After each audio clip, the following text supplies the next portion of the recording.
Okay, let's call the meeting to order. It is 6:38. And would you please call the roll call, please?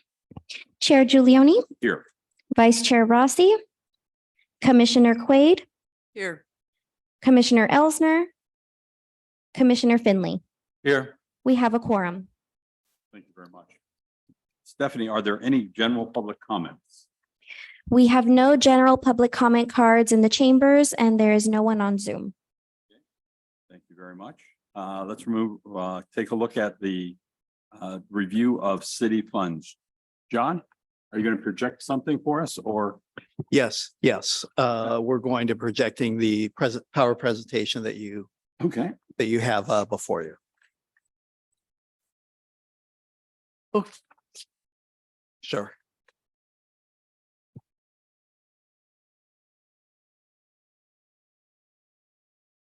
Thank you.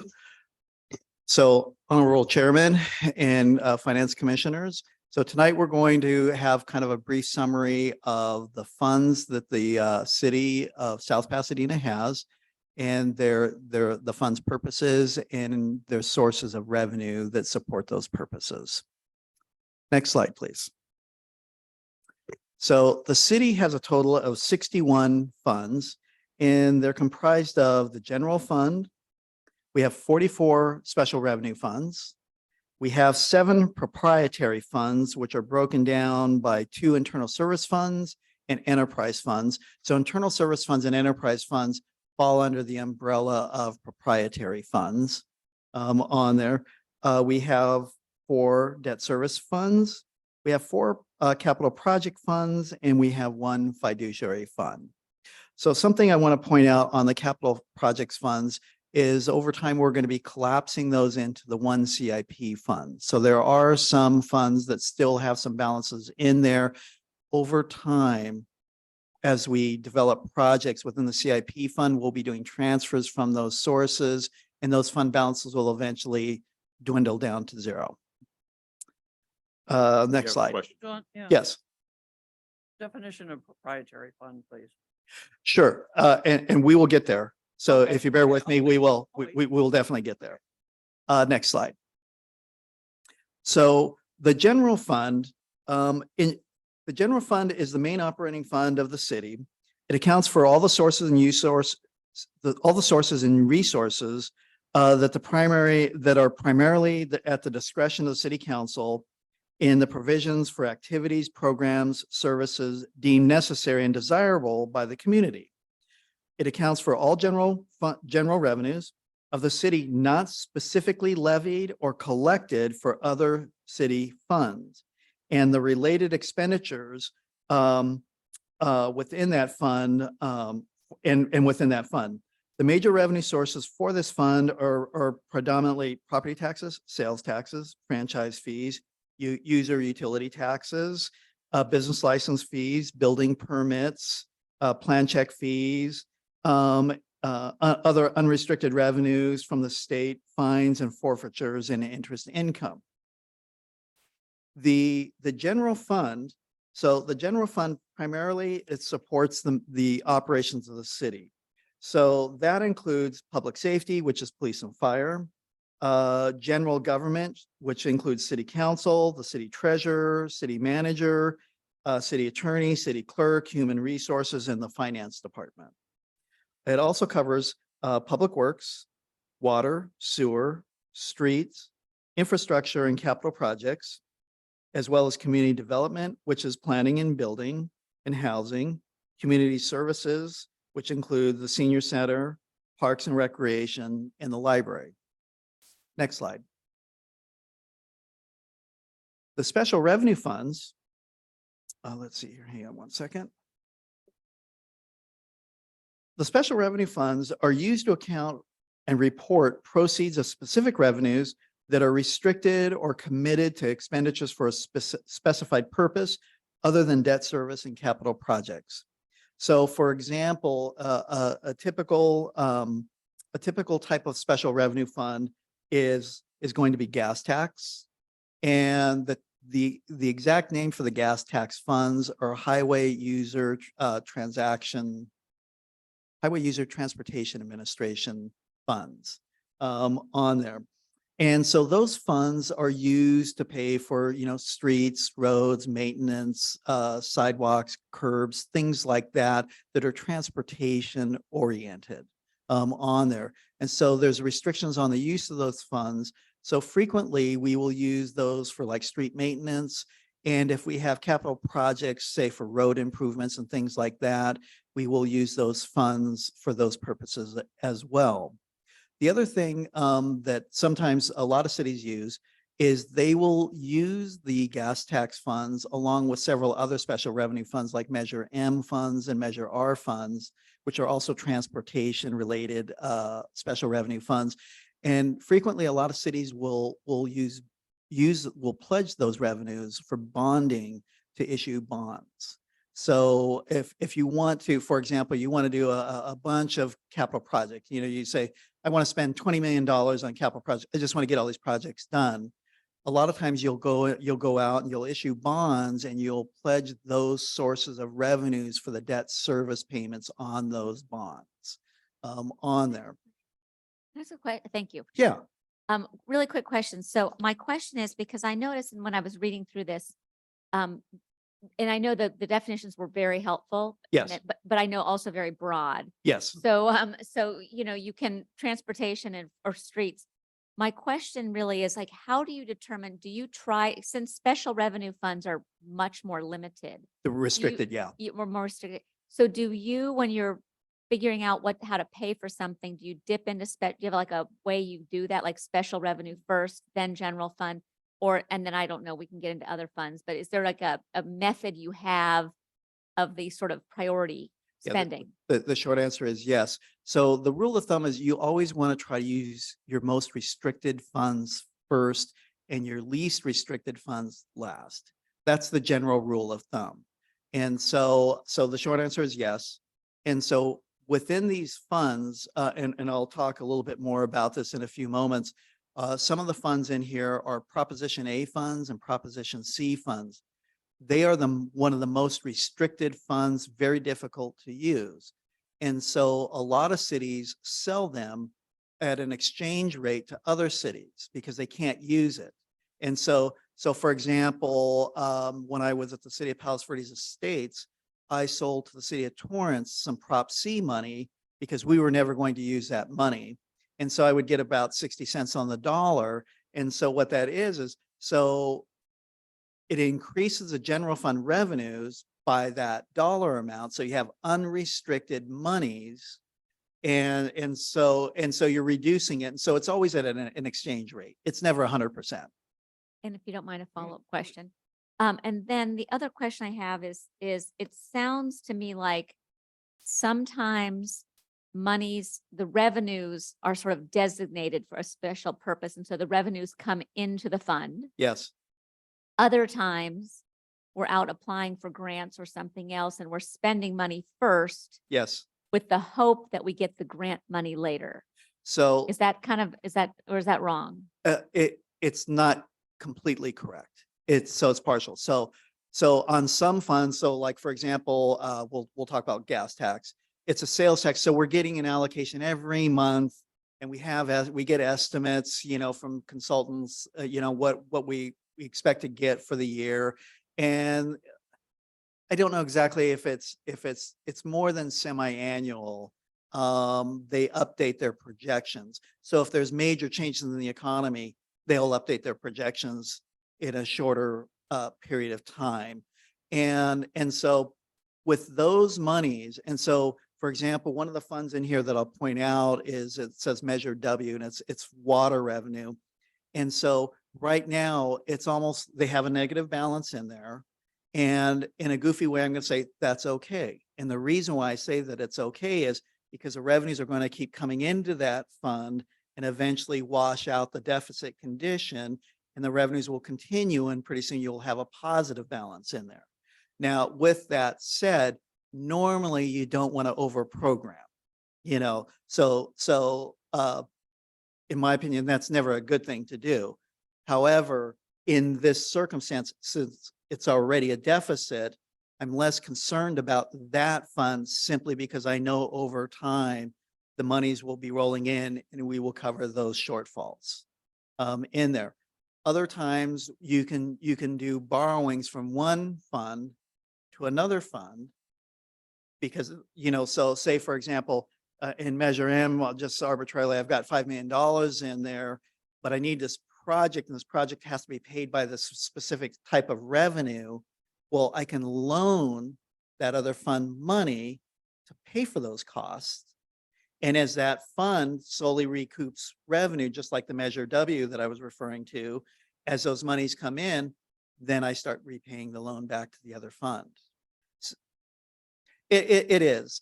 And quite frankly, it depends on the city and its finances. And so if you're running into conditions, they're unique conditions. And it's like, hey, we need to do this project now. Can we do this? So for example, at the city of Linwood, we had that kind of a scenario. And so in that process, you don't do it just casually. So I reach out to the funding agency and say, I would like to do this, and I spell out what I want to do. Is this okay to do? And of course, you're getting that in writing, that, for example, Metro, because Metro handles Measure M. And so I would say, can I loan the Measure M monies to this other project right now? And then over the course of 3 years, I will replenish the Measure M fund back. And so you have these different kinds of things, and it's a timing issue, really. You want to do this one project, but you really want to use a specific fund because it's restricted, but that fund at the moment doesn't have enough money. So you have those kind of unique opportunities, but they're on a case-by-case basis. So I would never say it's a uniform thing. Other times cities, and even here, so you've seen where, for example, in the CIP, it's been a struggle to get the projects done, right? And so the CIP fund balance keeps growing. That is very common. It's so universal in almost every city I've worked for. And, it's difficult to getting all the projects because, the RFPs, the bidding process, getting shovel-ready projects, all of that kind of thing.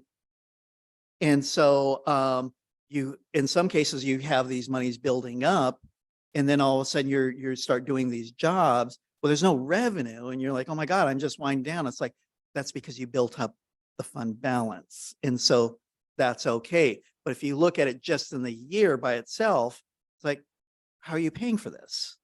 You get that kind of an optic All right. on there. John, may I ask a question? Yeah. If you did decide, Mhm. to Janet's question, it did decide to borrow money from one fund and Yes. lend it to another fund, Yes. documentation notwithstanding. Yeah. Is that something you would bring to this commission prior to executing? Generally, for me, for simply transparency purposes, I would. Okay. I don't know if you're required to. In other agencies, I generally, it's like an accounting matter. Right. We can do this. Okay, let's go ahead and do this. However, even with that said, you want to document it because Oh, you yeah, are absolutely. loaning. And so you want to have terms and conditions to that. A lot of cities in the past have gotten in trouble over the successor agency, which used to be redevelopment. And so the city would loan the redevelopment agency money and because they want to get these projects done. Mhm. But then when the redevelopment was dissolved, the cities would say, hey, in their recognized obligation payment schedules, they refer to it as ROPS. The cities would say, hey, I want to put this on my ROPS schedule so that I get this tax increment, to pay back the general fund. The Department of Finance would say, where's your documentation? Where's your payment schedule? Where's your amortization schedules? Where is the council resolution on this? We want to see all the documentation that really justifies what you're saying. So many cities didn't have it. And so the state said, this is illegitimate and we're not going to allow payments to be made for that. So a lot of cities got really hurt by that. A Yeah. lot of cities. John, and as you and your team continue to build confidence in the work that you're doing Mhm. with this commission as well as the city council, Mhm. may I ask, please, Yeah. that at least in the near future, if you Yes. do have any kind of that type of transaction that looks like that, Yes. sounds like that you bring it to us so that we can in turn tell the city council what's happening and that we're aware of it and that we've reviewed it and that we feel like it's a good, prudent move.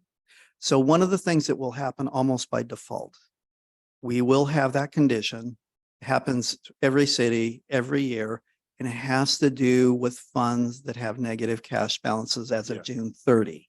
And so auditors don't want to show negative cash balances. So they, by default, they will do a due to, due from, which is a loan.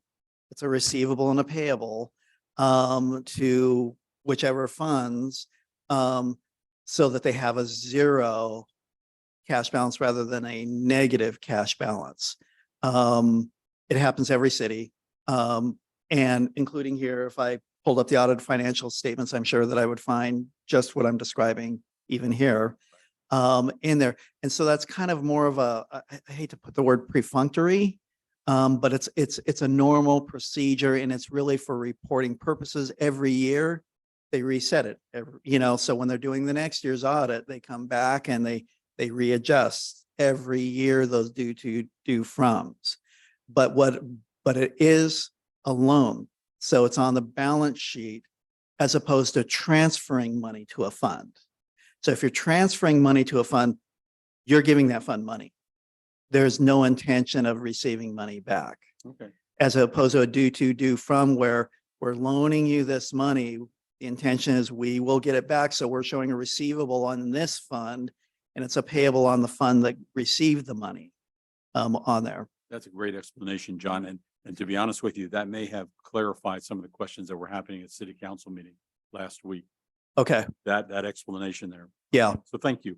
But I do ask that if over the next 12 months or so, Sure. if that's the transaction you're recommending, Mhm. I'm sure that we're assuming that there's good business logic behind it. I'm sure Yeah. that we're not going to say no. Yeah. Not going to. But you still need to That's know. double You negative need- going you- on there. Yeah. But Yeah. we still need to have transparency and we still will take that transparency to our city council so that, again, the best surprise is no surprise. That's our operating principle. Yeah. Okay. No, absolutely. And again, it happens every year. Thank you. There's no question that it'll happen when we're wrapping it. And it's always at the tail end of the audit. Yeah. And that'll be around August, correct? The end of August? The audit, our goal is to have our financial statements published in early December. Oh, December. Yeah. Okay. And so it may be sooner than that, but generally it will fall in the month of December. Okay. Okay. So now you set expectations, please, Shannon. Thank you. And one of the things I was going to comment on the calendar for the is Yeah. I think I would love to see if we can, if everyone agrees, sort of dates that audit will be presented to the to the Finance Absolutely. Commission as well. I know there's some budget meetings. Mm-hmm. But I Yes. think it'd be nice to have like audit meetings on there, at least targeted. I know it's sometimes hard to predict. So we have a December 19th meeting. That would be a perfect time to review the audit. Yeah. Yes. Yeah, and we don't have to get to it now, but when Yeah. I reviewed the packet, that was one of my things. And also and I don't know when the target is for the 5-year projections.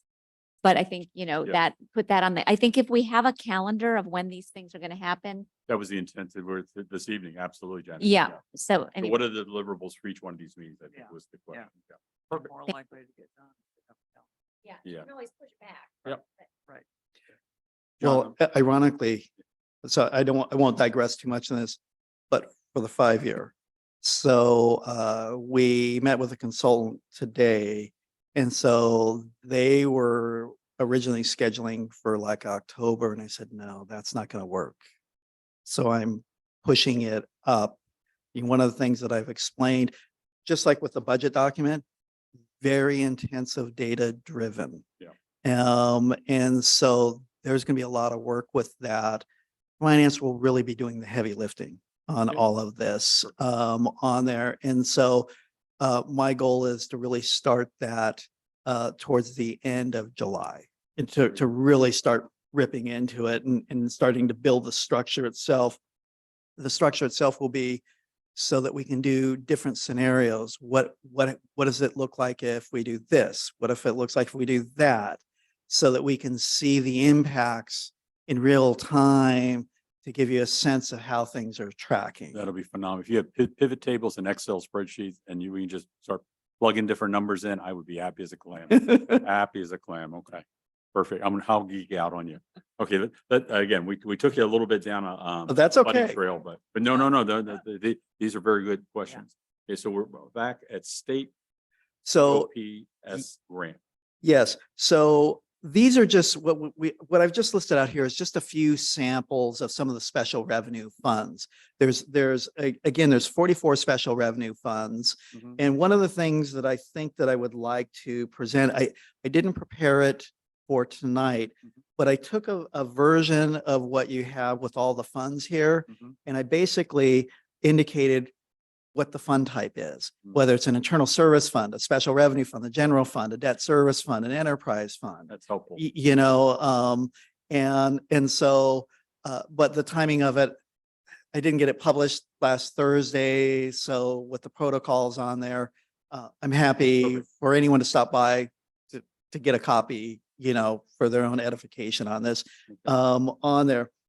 But coming back to the special revenue funds. John, just a silly question. Yeah. If I look at the state gas tax, Yes. and I think of South Pasadena transitioning to electric vehicles. And you can't walk up and down a street in South Pasadena without every third house having an electric vehicle in the driveway. Yes. What impact is that going to have on our gas tax? My assumption is going to be significant. It is going to be significant. So, so gas tax revenues, Measure M, Measure R, SB1, those are all basically sales taxes on gasoline purchases. And so at some point, the state is going to have to reinvent how they're generating revenues to pay for transportation infrastructure. There's no way around it. So that's why the discussion of having pricing, surge pricing on some major arteries. Yes. That's- okay. Yeah, it is. It's going to be a significant problem. Okay. And there's no question, and I see this probably happening within 4 or 5 years, where this is the financial impact will be such that it will have to be addressed. Thank you. Yeah, absolutely. So some of these funds here that I've listed, so you see the Metro Local Return, the state gas tax, the Road Maintenance Rehabilitation Act, those are all transportation. They're basically fuel-based special revenue funds that are funded by fuel taxes. Okay. They have different restrictions and they're from different sources.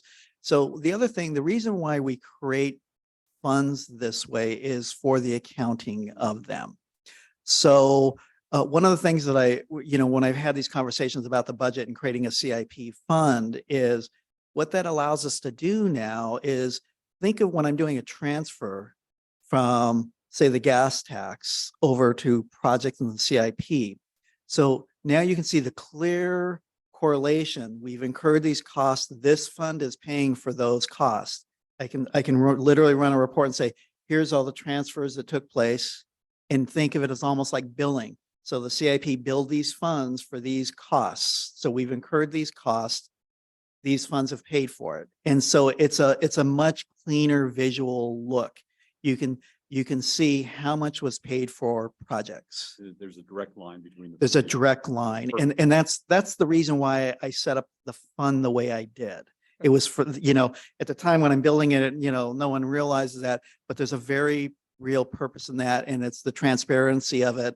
My joke is I call it dummy proof. You can look at it and say, oh, I can see all the transfers and here's what the transfers were for. Perfect. I know exactly what these funds paid for. So anyway, that's why I have that, that fund is a cost center. Right. Fair enough. Okay, so again, as I mentioned before, the special revenue funds are just to account and report for proceeds from specific revenue sources that have restricted expenditures. They can only be spent, in certain ways. Let's see, the next slide here is the proprietary funds. So in the proprietary funds, think of proprietary funds like an umbrella. There's actually two subcategories within proprietary funds. You have enterprise funds such as water and sewer, and then you have internal service funds.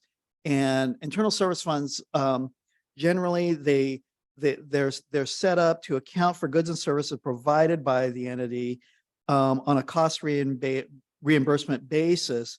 And so what they're doing is they're charging other funds and other departments. So the insurance is the poster child for that. We estimate we're going to have certain costs, and we need to recover those costs through these other funds and the other departments. And we have our different methodologies for the allocation, but it's really a charge for services to make certain that the insurance fund, in theory, should always be neutral. So whatever our costs are for the year, our revenues should be sufficient to cover that in there. And so if you see in the budget document, you'll see that, even though we have the deficit right now, but if you look at the year specific, the revenues are actually slightly higher. They're about $100,000 higher than the cost. And what we're doing is we're slowly kind of eating away at these deficit conditions in there. The other fund that falls under proprietary are enterprise funds. So enterprise funds are a little bit of a different animal. They're really set up and they're different than internal service funds in that the customers are generally external. So internal service funds, the customer is the city itself, you're charging departments. Enterprise funds, you're charging external customers, whether you have parking structures and, people have to pay to use them, or, you have the water funds, you're billing customers, sewer, but it could be other sources, like, for example, I'll use City of Redondo Beach. So they have a harbor department. That's an enterprise fund. They charge for services to external customers. So in the internal service fund is just that, it's internal to the city. Enterprise funds are external.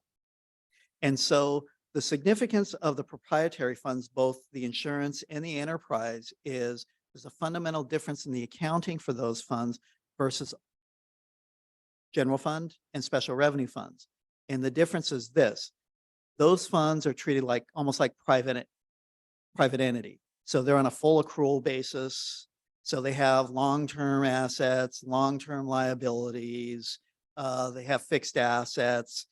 So if there's bonds, you're going to see long-term liabilities to service a 20-year bond payment schedule or whatever on there. Whereas governmental funds, which is general funds, special revenue funds, debt service funds, they're on a current finance resource basis. So if you were to look at any governmental fund, you're only going to see current assets and current liabilities. You will see no long-term debt. You will never see fixed assets in the general fund or a special revenue fund.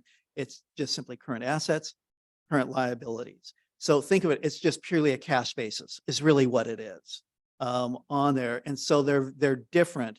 And so when you look at the internal service funds, so for example, with the actuarial liability, for example, that's why you're seeing this liability there. You will never see that on a governmental fund like the general fund or a gas tax. You will never see that on there. So there's very much a different set of accounting rules for proprietary funds versus governmental funds on there.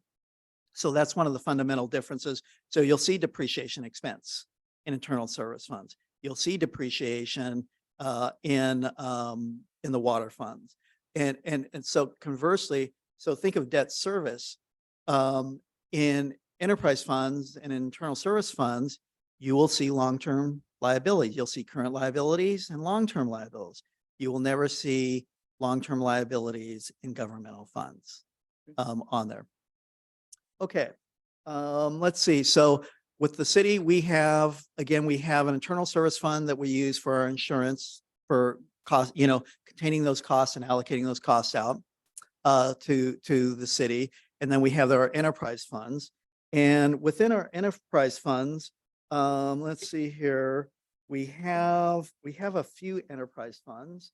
And let's see here, in my presentation, I didn't really spell them out, but we have the water fund, we have the sewer fund, we have water efficiency fund, we have water revenue bonds, and we have what we're referring to as an SRF, basically a revolving loan fund. And then we have water impact fees, and then we have a public financing authority. So on financial statements, all those funds are collapsed into one. So if you were to look at our audited financial statements, you will never see all those funds. You'll just see water. And so they collapse it. I wondered why Arroyo Seco Golf Course Fund comes under enterprise fund. External customers. So remember what I was saying, the internal service fund is internal to the city. Fair enough. The other is external. You're charging customers, they pay green fees. They're buying things at the the food shack and things like that, a driving range, et cetera. So that's why it's considered an enterprise fund. Okay, let's see, next slide. So debt service funds are really fairly self-obvious. They're accounting for bonds and loans. They're used to finance city projects. Typically here we have water revenue bonds, we have state revolving water loans. And one of the things that you'll notice in the fund summary in the budget document is we have some funds and they're referred to as 2000 tax allocation bonds. And you'll see that fund balance has never changed. So now I want to explain why. So as I mentioned before, at the end of 2012 calendar year, the state dissolved the redevelopment agency. So there were obligations that were issued.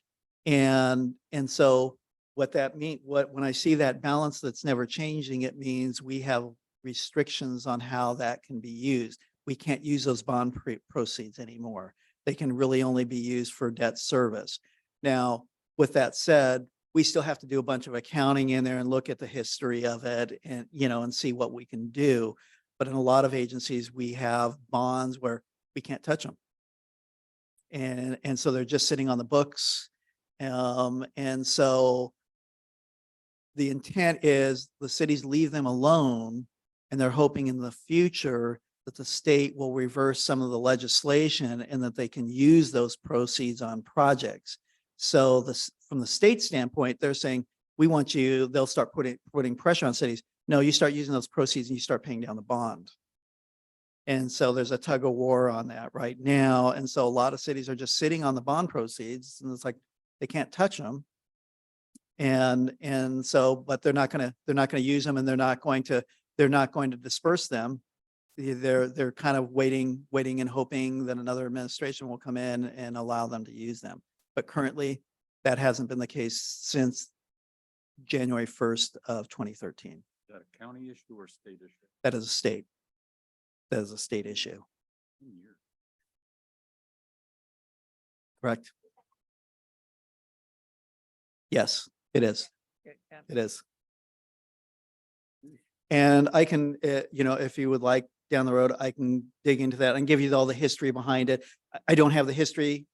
I just know looking at this and seeing what's going on there, I know what it is, but I don't know the specific history to that bond right now.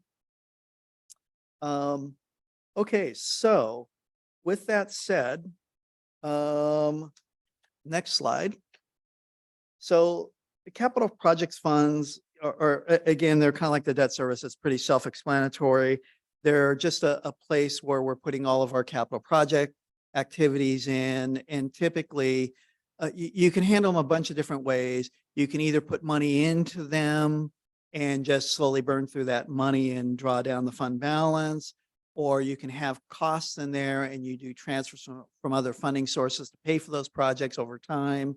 So what we've done is we've created a master fund for all projects on an ongoing basis. And so it will always be replenished for cost.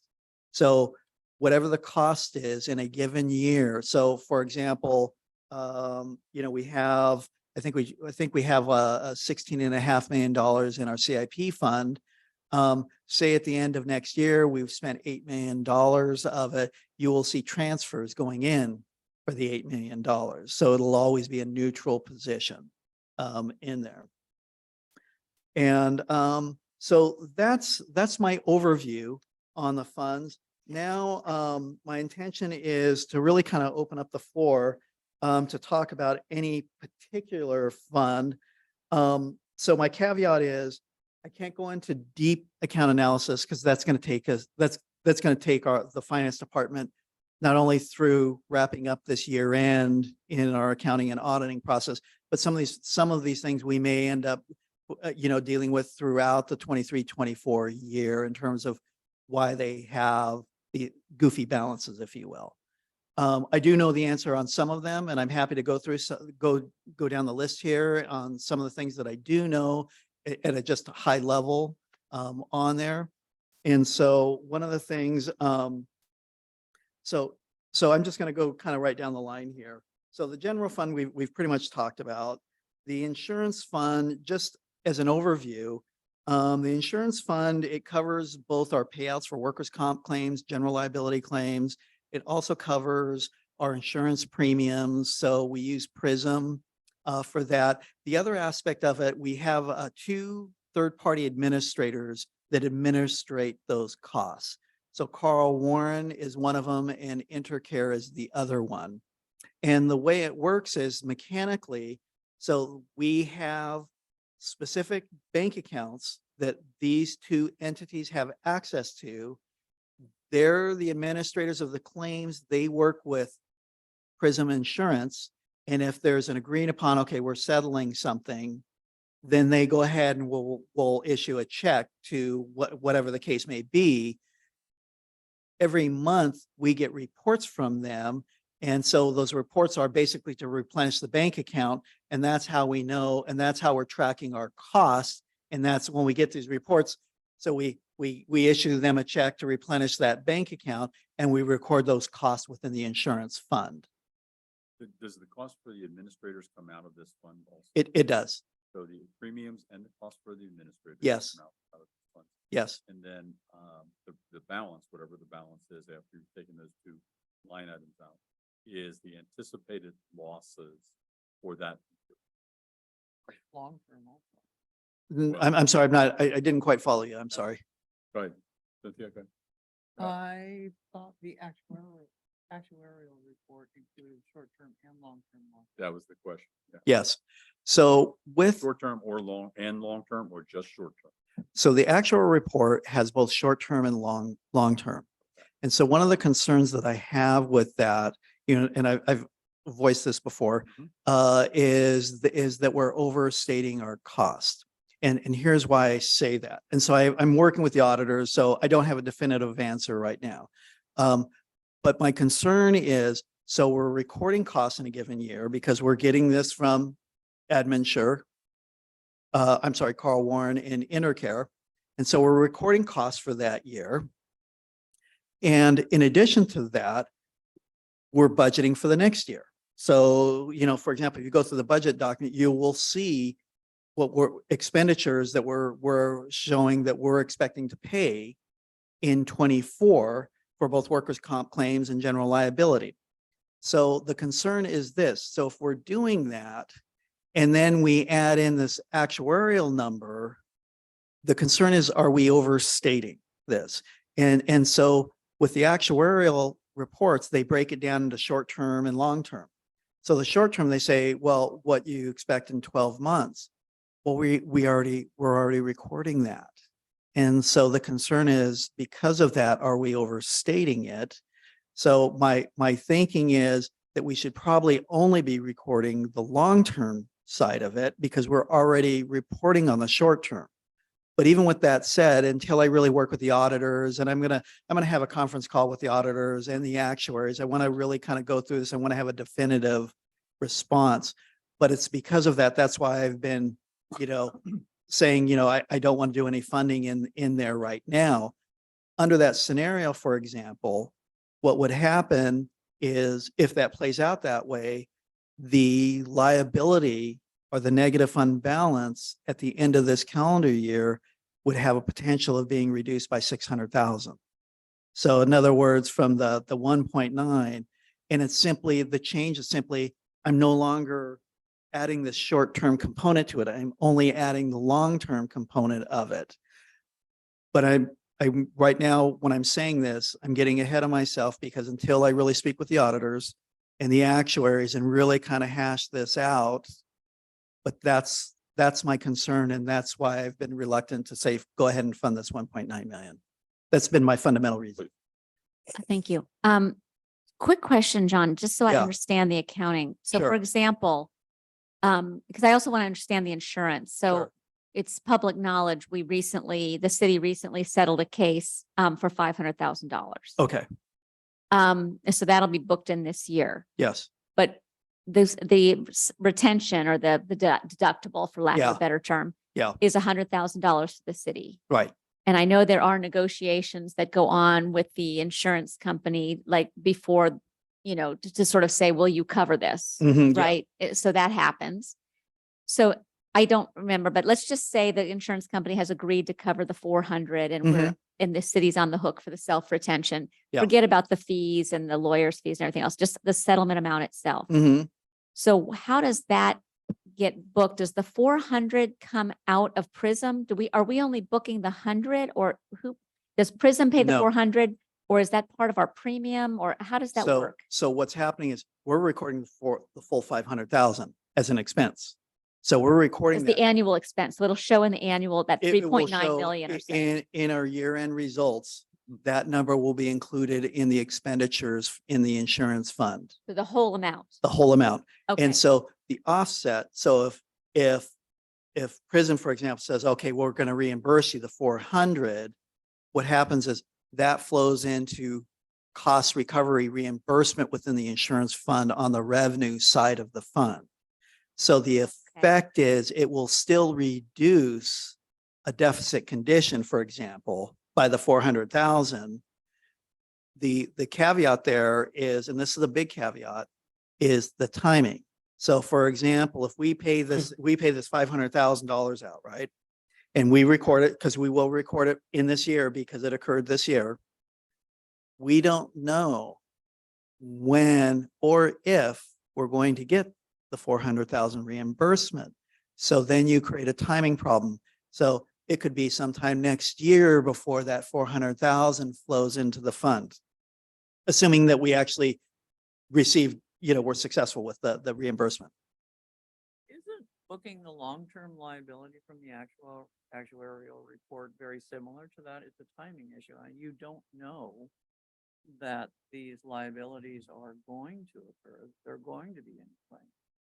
That is So, that and is they that know is that? true. So the long-term liability, even the long-term liability very much ebbs and flows. So we've seen it where it has dropped from one year and it's jumped in another year. So we definitely see almost, hate to use volatility with it, but material swings in the dollar estimates in there. And so the way they break it down is when they say short term, what they expect the city to pay within 12 months versus beyond 12 months. And the conversations that I had with the actuaries at the tail end of May was, is that it could be 20 years. And the example of that is that's why we're paying the CJPIA this, that's 10 years ago, right? So this is activity that went up to 2014. So that was 10 years ago. And so that's, so because of that, I'm always kind of reluctant to commit cash because there's some uncertainty about it.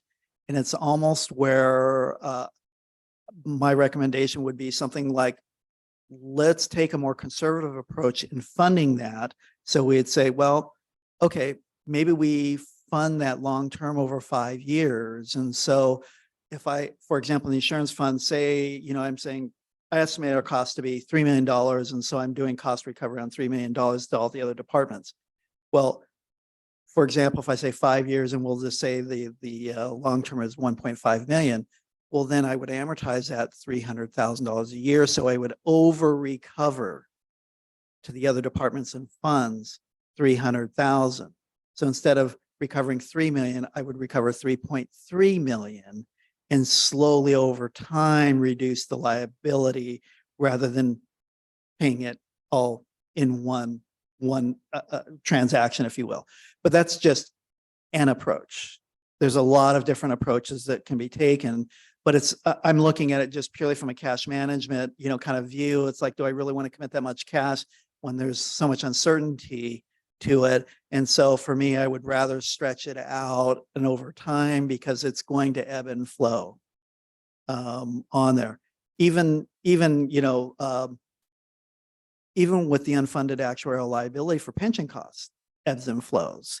And so they do the same thing. So say like in fiscal year 21, the stock market was doing tremendous. They got some like 21% return. They didn't take that entire amount and reduce the liability by it. They're spreading it out over years. So there's layers. And so what they're trying, and they do the same thing if it goes the other way. You don't take the hit all in the next year. So what they're doing, and the term that they use is smoothing. And so they're trying to reduce the volatility in either direction on there. And so I'm kind of advocating for the similar kind of approach with the insurance fund. Granted, it's a lot lower dollar amount, but it's the same kind of concept because over time it's going to play out. And that way we're being a little bit more conservative with our cash. Nothing more than that. But it's one approach. There's a lot of different ways to approach it. If interest rates are really high, you're getting good returns on your money, maybe you don't want to commit that money. Interest rates, you're not making any money anyways. Sure. So there's a lot of different scenarios in looking at in terms of how you want to handle that. And that's really a discussion and a policy. I can bring up what I think, but it's the council's decision on what they're the most comfortable with. Yeah. And John, I do have to share with you, having been a member of this community for almost 30 years now. Yeah. That is the third rail. That is a very sensitive topic, which is why you've been getting so many questions about it. Yeah. And Yeah. it's a lot less the questions about how you're handling it from an accounting standpoint. Sure. More questions about what happened 3-5 years ago and then how that's impacting us today. Right. Yeah. So you may have to, in your mind, bifurcate those things. Yes. Just so you don't, when you hear a question, it's not Yeah. the accounting process. It is Yeah. all of the other smoking that happened years ago. So with that said, Transparency is going to be important. oh yeah. is my- And even so in the schedule that you have as part of your packet here, one of the things, if you look at the insurance fund, on there, you'll see the very first column, and that's fiscal year 18-19. And that year, the fund had just a nominal positive balance. So in my opinion, it's really neutral. The next year is when the actuarial came in, and that's what's triggering the deficit Mhm. at that point. And so every year afterwards, that's how it's played out.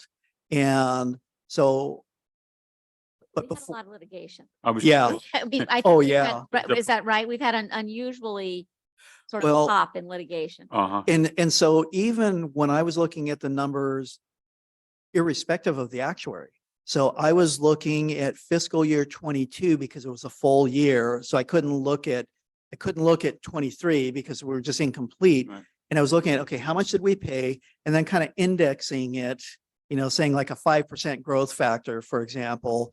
And that's how I came up with my numbers for workers' comp and general liability. They're actually much higher than the actuarial numbers. And as you pointed out, that's because of all those cases that were paid out. That's what's also triggering the actuarial numbers to start Oh. jumping leaps and Not bounds. surprised. So the first year, for example, when I was looking at it, the numbers were relatively small. Like I want to say workers' comp was like in total like $421,000.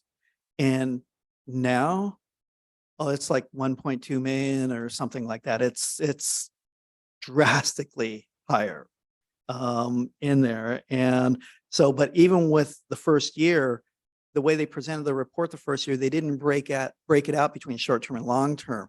So this morning I reached out to them And I asked them to break it out. They sent me an email, and so they did break it out.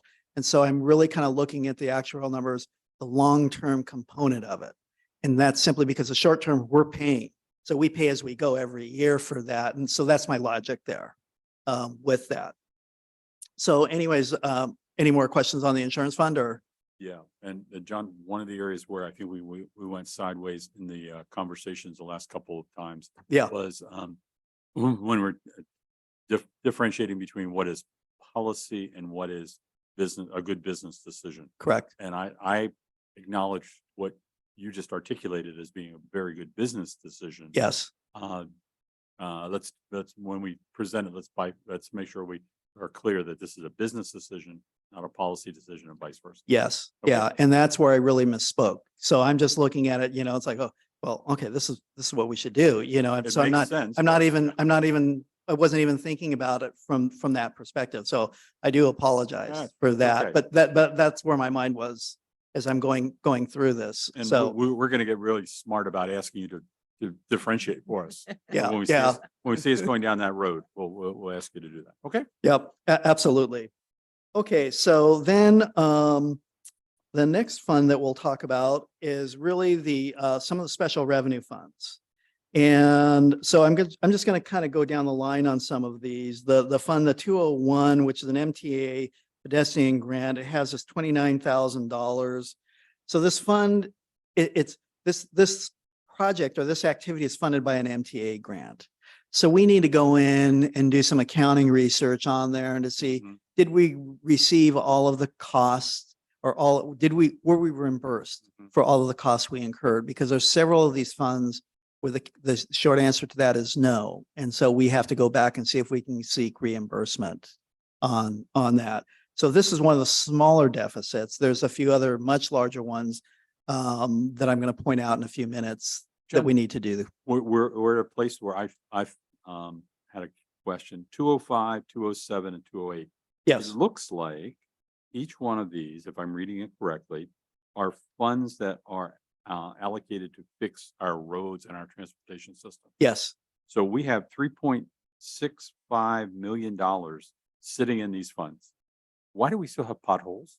I mean, if Ted was here, Where's Ted? yeah, no, again, I wouldn't have asked the question Yeah. if Ted was here. I would have been more polite about it, but I would just be going like, kind of like, exactly. Yeah. no. So these funds, there's a couple things. Okay. Remember how I said about the exchange, Prop A, Prop C, they're just very restrictive pots of money. You have to have very specific projects for them. So with Prop A, one of the things that how the city utilizes some of the money, not all the money, is for like transportation, bus, dial-a-ride, that kind of a thing. There's other things that you can use it for, like I want to say like bus pads, because I don't think people realize how expensive bus pads, they're like over $500,000. They're just ungodly expensive. So there's things like that you can use it for, but they're very restricted money. So what has happened with those three funds? So we were at risk of actually losing that money, meaning MTA was going to take the money back from us this year, quite a bit of this money back. And so we reached out to them and we asked for an extension. We couldn't get an extension because, as it said, no, you've had extensions before, and so we won't give you that. But they did allow us to reserve the money, so we didn't lose the money. But what that means is we have to spend that money by this time next year, or we will lose it. There's different layers. So you're just seeing the pot of money, like for Prop A, Prop C. There's like they issue certain amounts for each year. So there's probably 3 or 4 years worth of pots of money that those totals in aggregate are totaling up to. And so this was a really big problem for us in April. And so I worked with Ted and we reached out to MTA, to Metro to request extensions on this. So there's even a lot of accounting that needs to go on because, for example, with these pots of money, they were programmed. So years ago, prior administration said, we're going to use this money for these specific purposes. we don't even know what those purposes are. Nobody And- documented that? It hasn't, so right now, we don't know what those purposes are. So we have to do digging to find out what were they originally going to do with this money? And then we may say, can we reprioritize this and ask, my joke is Metro's forgiveness, to repurpose it for still eligible projects so that we can spend it next year.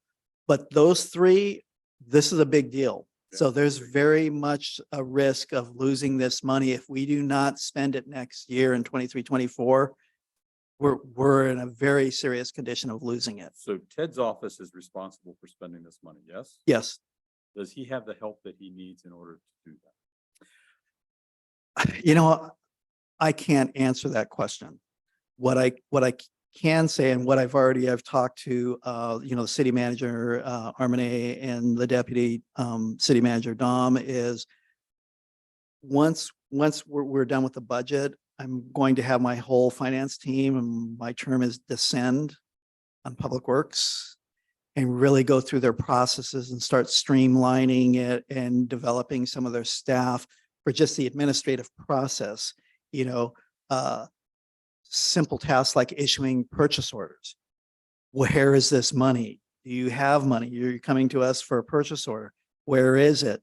This, because a lot of times the departments, because of all the turnover, they say, oh, well, there's a balance here. That money's committed to something else. You just haven't spent it yet. And so we're going to putting a lot of emphasis on that. The other is, I think that's why Ted was asking for like an engineer. It's really kind of more project management. So we're going to spend a lot of time with them in making their processes more efficient so they can get through projects at a faster clip. We have a question here. Fred. I'd be, Yes. my request is that you keep the Finance Commission informed how you're progressing on that. Oh, sure. I guess the number one thing is how much money does have to be spent within the next year. Yeah, because That's really critical. because then. a lot of these funds, including gas tax, there's time limits on the use of this money. Years ago, I was at the city of Redondo Beach, and they did not use their gas tax, and the state clawed back 800,000 of gas tax money from them. So there are real consequences to you. You have to spend this money. Yeah, So the short answer is yes. okay, because we on there. we like to know how much money has to be spent and how it's going to be scheduled. Oh, yeah. It's these type, well, I don't have to tell you. There's timeline. It takes time to schedule these things, get lined up, and to do it within the next 12 months. It's going to be difficult, very difficult. It's going to be very difficult. If not impossible. Yeah, well, if you look, so one of the things, so Ted's been rebuilding the department, and he's been doing a really good job. And but it takes time to really get these processes, so for example, you need to turn an RFP out, you need to get it out quick, and then you need to get, your bids, you get the contracts ironed out on there, get the scheduling to when they're going to start busting up pavement, and so it's very labor intensive in terms of getting these companies going on this. And so it requires a lot of resources in Public Works. The city is not unique in that problem. For example, when I was at the city of Linwood, my CIP budget there was $58 million. They rarely ever spent more than 14 million in a year. And so at a certain point, I brought up to the city manager at that time and said, we may want to consider deprogramming this and just putting these pots of money back into the fund balances to the sources.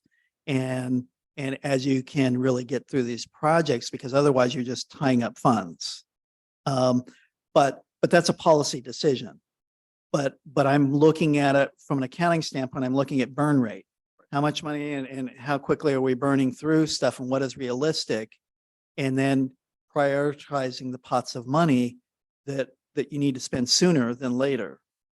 And I would suggest too that you stay in close contact with Armini and Dom and suggest to them Yeah. that let's spend the minimum amount of time evaluating process, Yeah. the maximum amount of time spending those funds that we're in a situation which use it or lose it. Yeah. Or we consciously decide we're not going to spend that money and we give it back. Yeah. Okay. But that should not become as a surprise next March.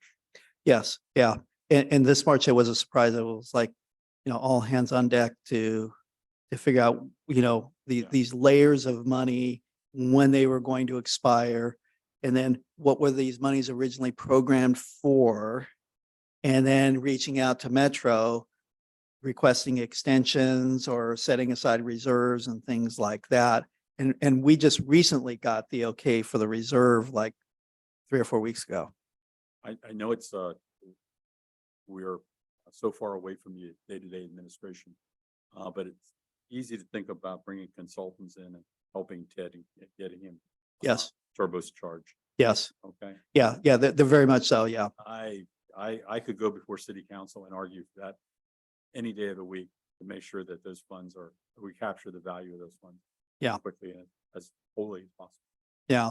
And so it's really almost like getting I'll say a status metric. How many contracts have we issued? Things like that, status, because you won't see the money burn right away because these construction companies, it takes them 3-4 months before you're ever going to receive an invoice from them.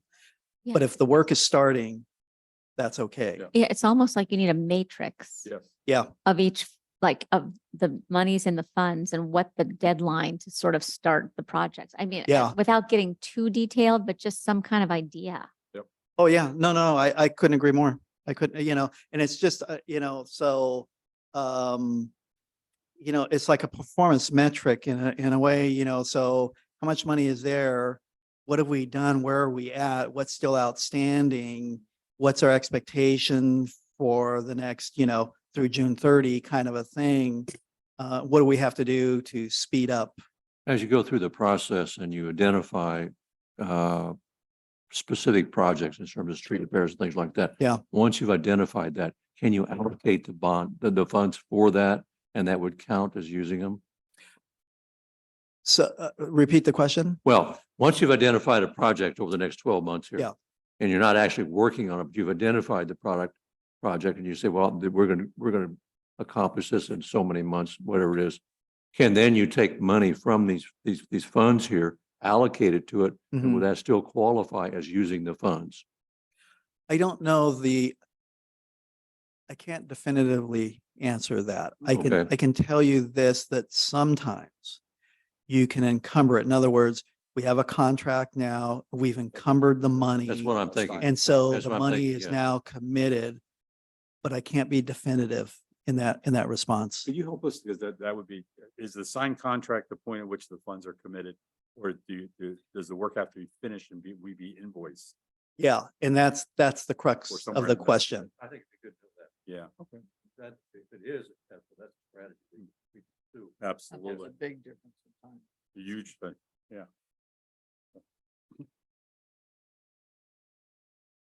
Don, as you can see, we have interest.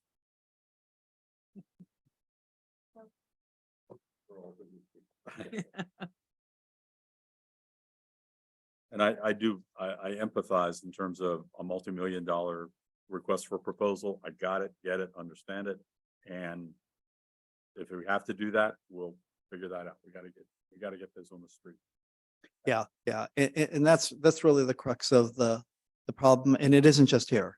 Right. I can't think of a city that doesn't have this problem to some degree or another, Okay. but it's the bane of finance departments. Okay. Okay. So on these funds, so there's one fund in the schedule and it's related to these 3 funds here. And in the packet that you had, it is, let me find it Is here. it 233, measure No, R? No, let's see, hang on one second here. It was really an oddball. It was really an unusual fund. Oh, here it is. It's Fund 242. And I want to kind of point something out with that. So this is one of those where you see this deficit balance here. Hmm. So as I mentioned earlier, a lot of times the Prop A, Prop C monies are restricted. And so you sell them at an exchange rate. You get some percentage on the dollar on there, and that revenue goes to the general fund. So there's no expenditure per se. You're just switching pots of money. You're no longer saying, for example, if I had $2 million of Prop C and I sold $1 million to the city of Torrance for 60 cents. Okay, so now my general fund revenues have gone up by 600,000. My Prop C revenues have decreased by that $1 million there. There's no expenditure or anything like that. So with that said, here, this is really kind of goofy. You shouldn't really be seeing this fund. It doesn't work that way. But I don't have the history on it yet. I haven't done the accounting to dive into that. But this is one of these areas that we will be as to, so you would never create a fund to do this exchange transaction. You don't do that. You're adjusting the Prop C, you're reducing your revenue estimate by the $1 million, and the general fund benefits by the 600,000. That's as far as it goes. So this is really odd. And I need to kind of do a deep dive and to see what's going on with that. And I don't have an answer right now, other than to know that there's something strange about this in the accounting of it. So I would never create a fund for that transaction. To me, it's nonsensical, but So John, once you've done your, I guess, forensic accounting. Mhm. It sounds like you're doing forensic accounting.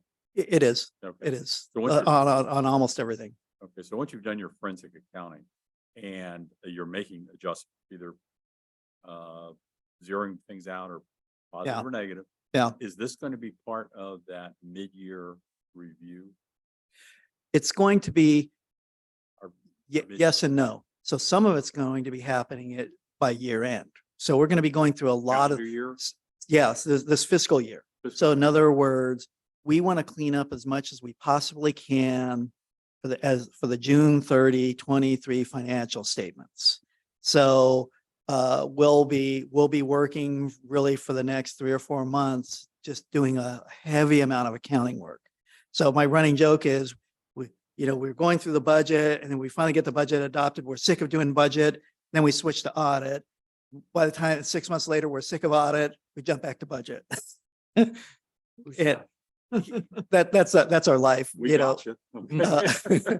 and so during the next 6 months, there's going to be a lot of heavy accounting work now, as Right. opposed to budget work on this stuff.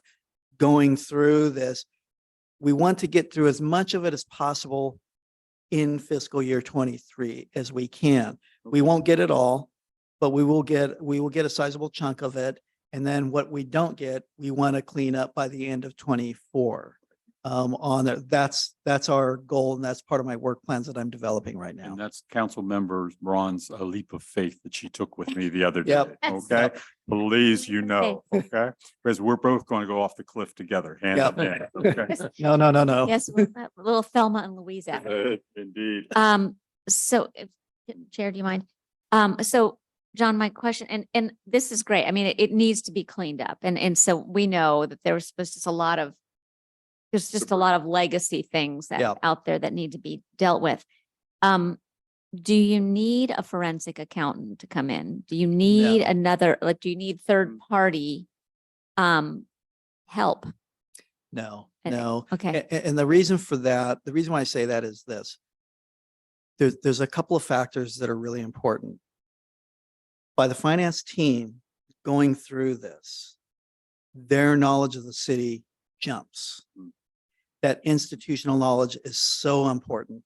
They're going to have the history, what happened, good, bad, and otherwise, on there. And it's important that they have that understanding what went wrong, why did it go wrong, so those things are not repeated into the future on there. So that's number one.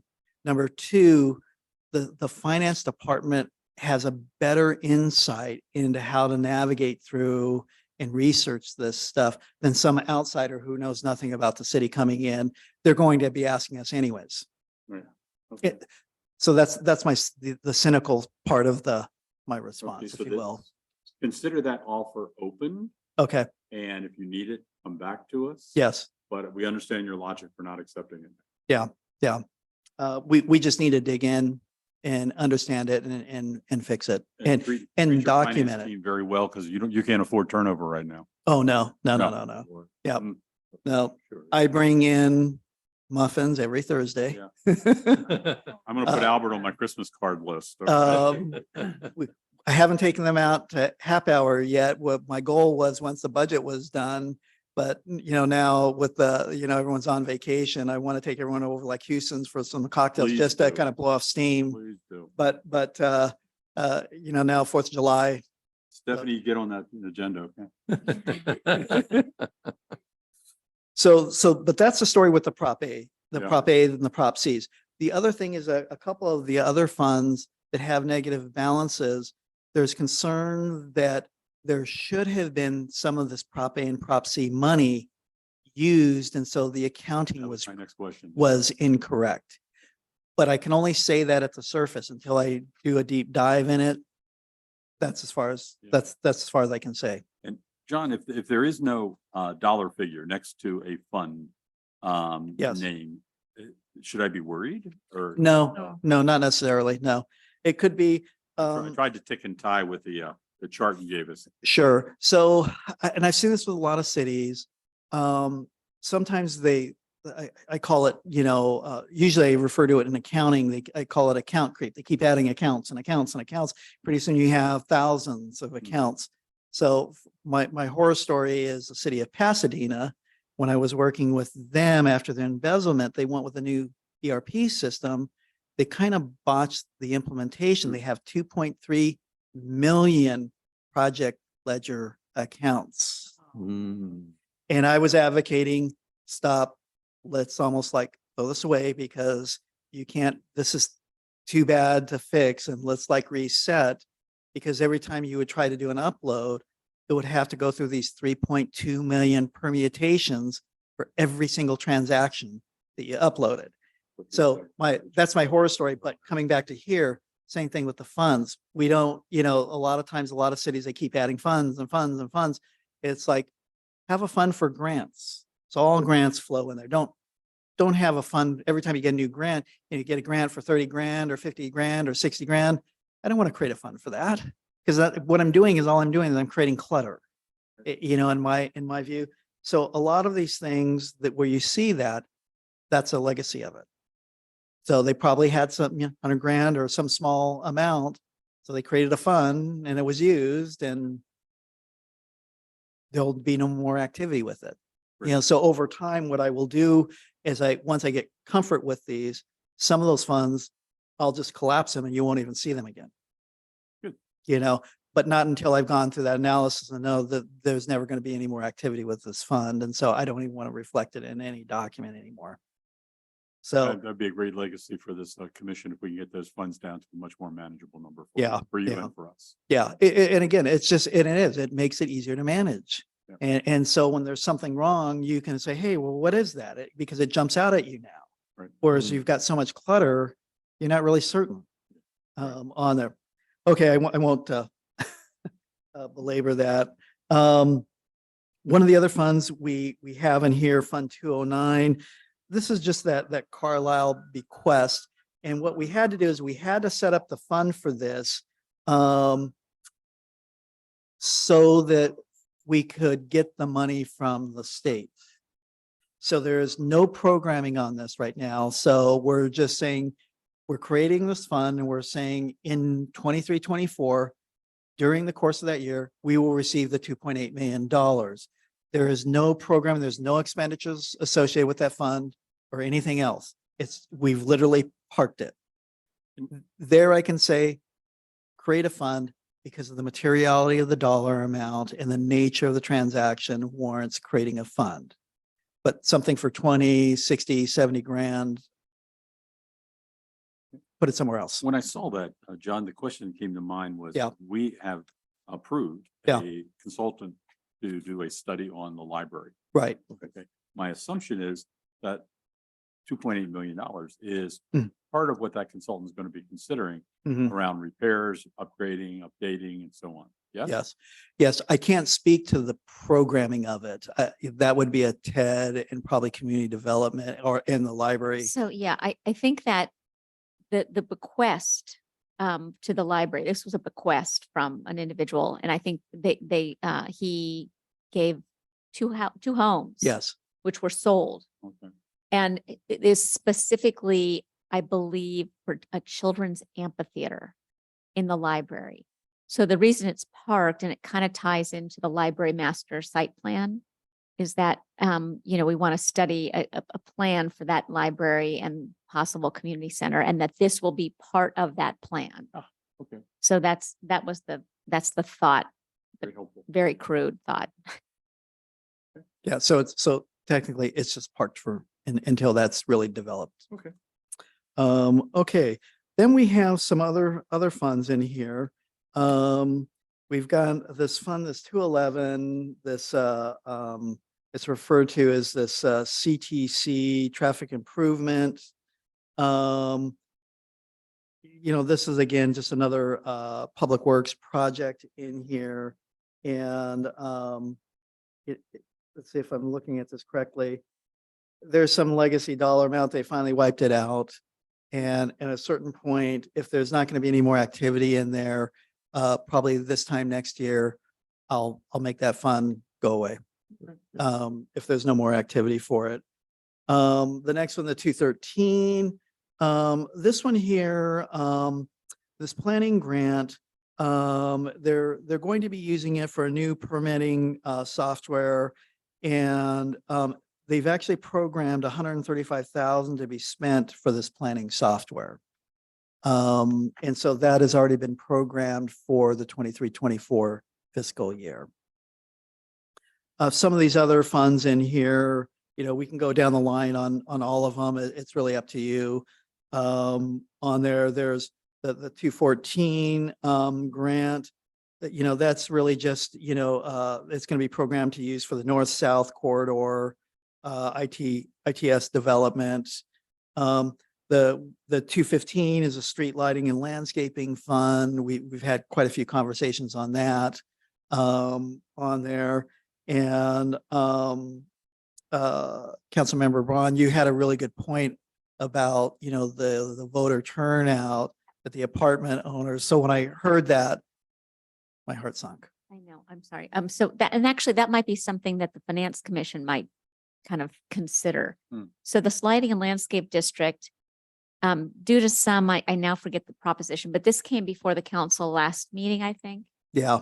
As you might recall, so due to some proposition that was passed in like 2014 or so, the only way to increase the revenues for this lighting and landscaping district is to go back to the voters. So the revenues are fixed. So, and I think it's about 800,000 or so are the revenues. Yeah. And I don't know if you remember this, but the city did go back to the voters in 2017-ish, It was 16, It was later than that. in 2018. 18 or 19. Okay. And they declined it. Yeah, the voters defeated it. Yeah. Substantially. Yeah, substantial, like 60, 40 yes, or it something. was- It was a really, and it was a by mail. And as it turns out, and I found this out during in the staff report, the way you vote is not like you're a one voter and you get one vote. It's by equivalent dwelling unit, EDU.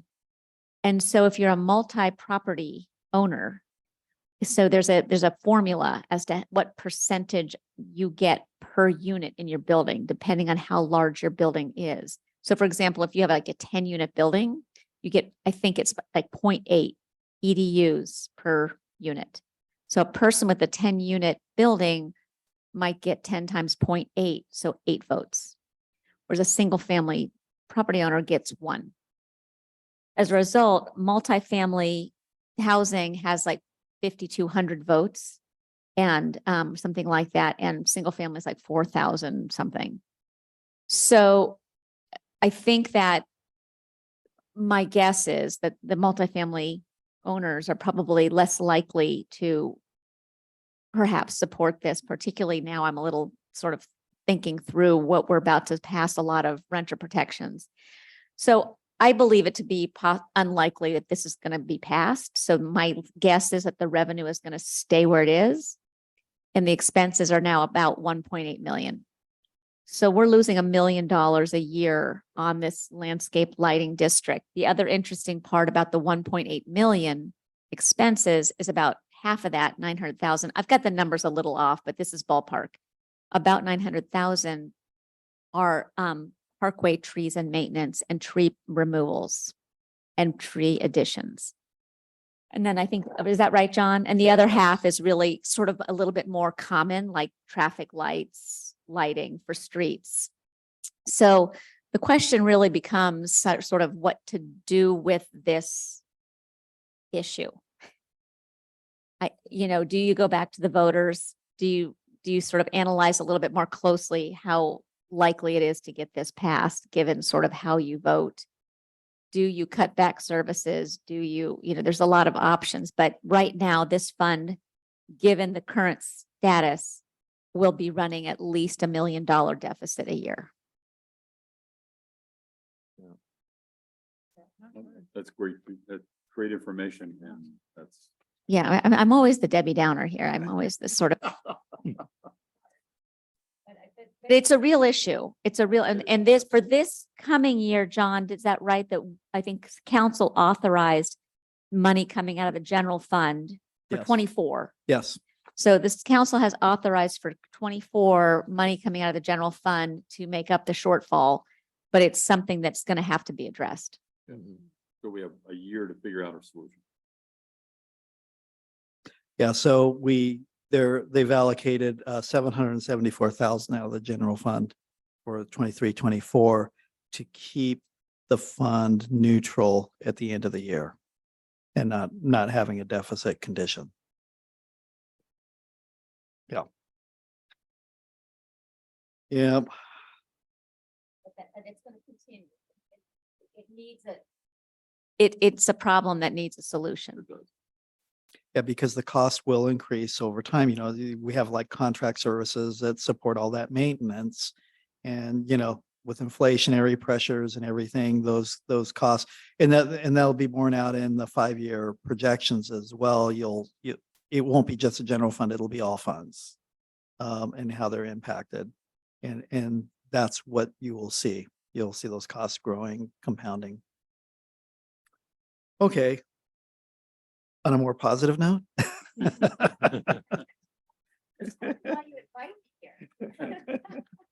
You keep us grounded. Let's see here. So we have Fund 217. Yes, did you have a question? Not a question so much as a suggestion. Yeah. Going through each one of the funds is interesting, but could you just, for my purposes, I'm looking at the big negative dollar amounts. Sure, If we absolutely. could just drop down to those, Yeah. That would be I'm helpful. with you. I'm with you. be helpful, John. So I'm looking at 226 Mission Meridian Public Garage Oh, Fund. yes. There's a good story there. I betcha. I betcha. So I was speaking with Public Works Director Ted yesterday about this, and Sheila in Community Services.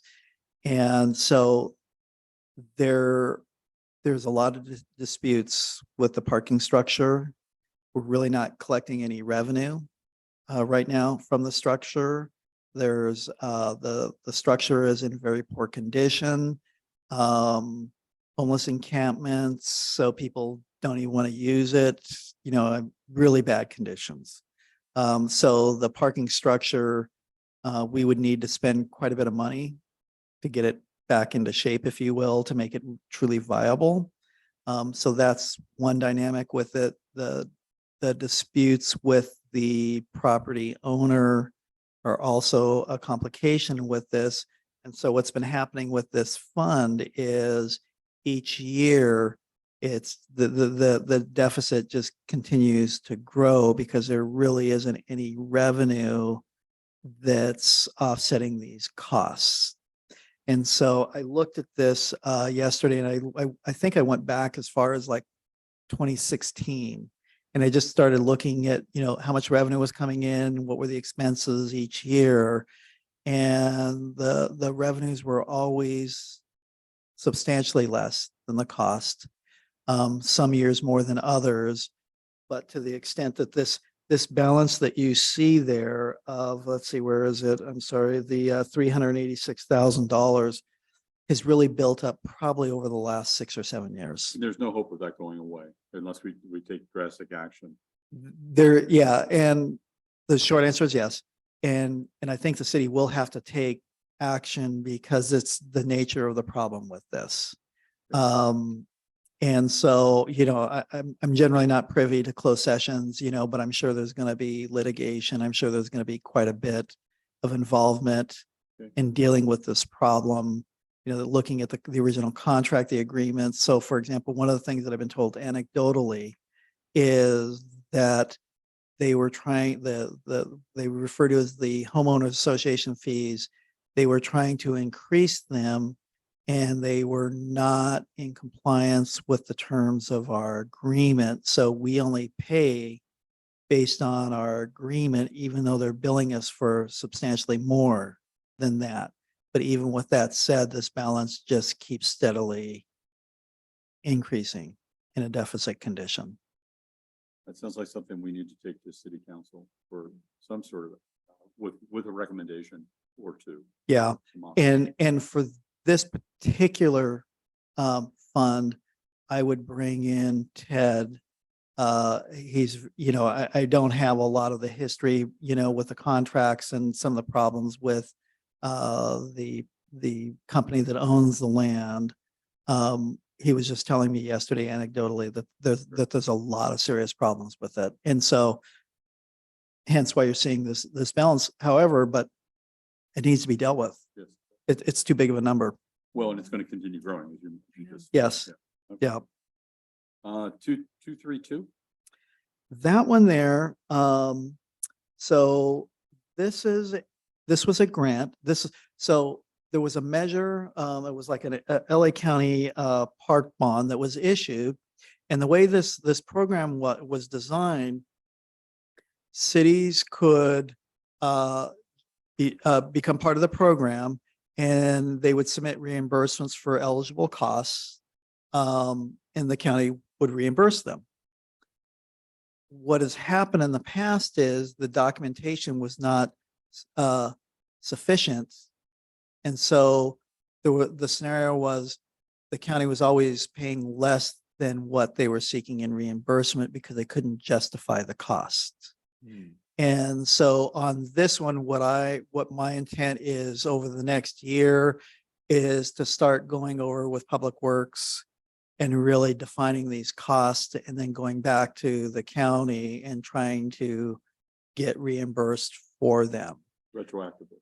Yes, and some of it that was explained to me yesterday is they're contracting with, I don't know, someone for like, janitorial services or things like that.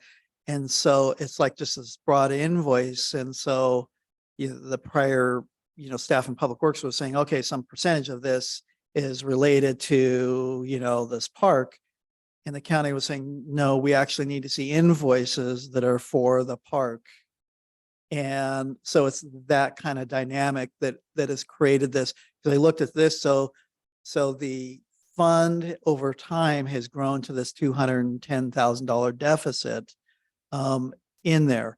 And so for me on a go forward basis on these kind of scenarios, I don't allow expenditures to take place in a fund if there's no revenues to support it.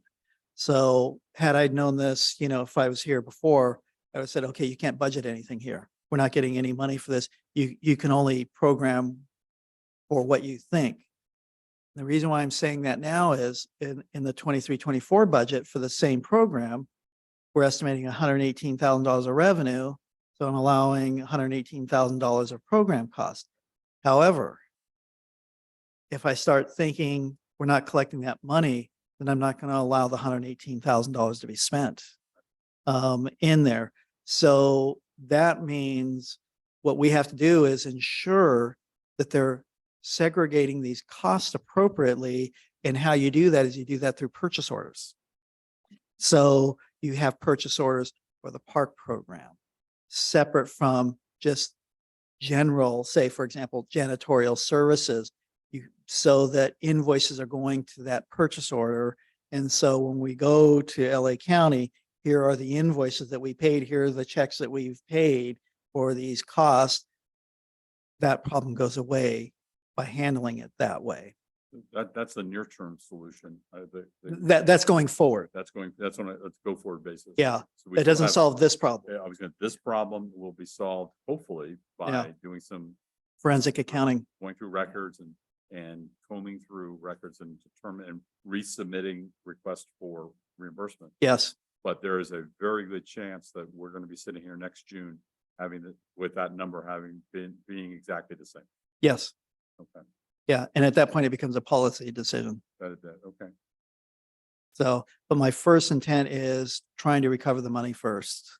Okay. And until I get to a point where I feel like I've exhausted all avenues, and then I'm going to be coming back to the commission and to the council Mhm. for direction. Thank you for that very sobering. Now I'm being Debbie Downer. Yep. Okay. Are we all going to go have a We're drink gonna pass- afterwards? We're gonna pass the baton up here. You know? On 238, 239, and 241, it looks like about $250,000 there, if not more, no, almost, well, $300,000. Yeah. Are they interrelated or are they individual issues and challenges we're facing? So let me start out with the positive one first. Okay, yeah, there you go. And that's on Fund 239. 39, okay. So this is one where when I first started the presentation tonight, and I said some revenue streams, we get every year. And so we will get revenue streams that will make that $93,000 deficit go away. So what that means is this fund really is over-programmed right now. However, we will recover those costs, and it will ultimately be a positive number. So it's a timing problem now because of that on there, because those costs are eligible to be used for the revenue streams that are coming in. So that was 239. Let's see, 238. Let me see what I have on here.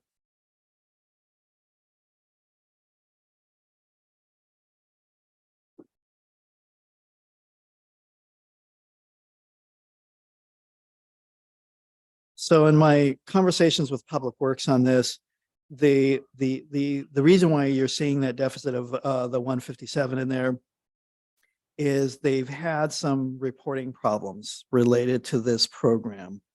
And as a result of that, they've got to go back and they've got to redo their reports, and they got to substantiate the cost. These are like cost reimbursements. So their prior reports were insufficient for the agency to reimburse those costs. So the costs were incurred without being reimbursed, and therefore we're in a deficit condition with that.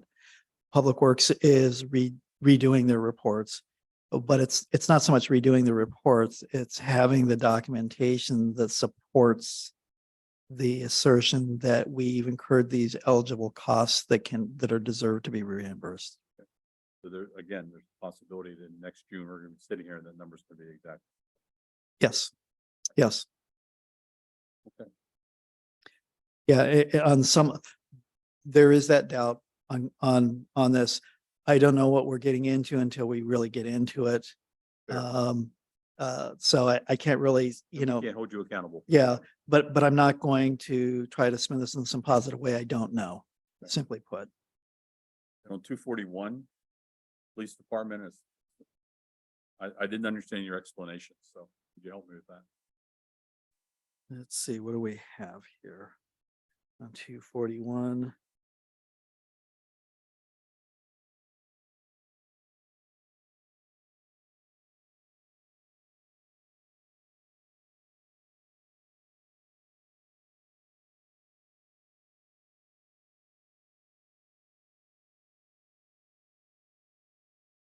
So this is really, in my opinion, an accounting problem. So, the staff, staff made the comment where they said that they're reaching out to these two agencies, the COG and LA County, to see if there's additional reimbursements that were owed. I want to turn that on its head. It's really our responsibility to know what we billed them, not the other way around. And so we have to look to see, have we billed for these costs? It's a kind of a yes or no scenario.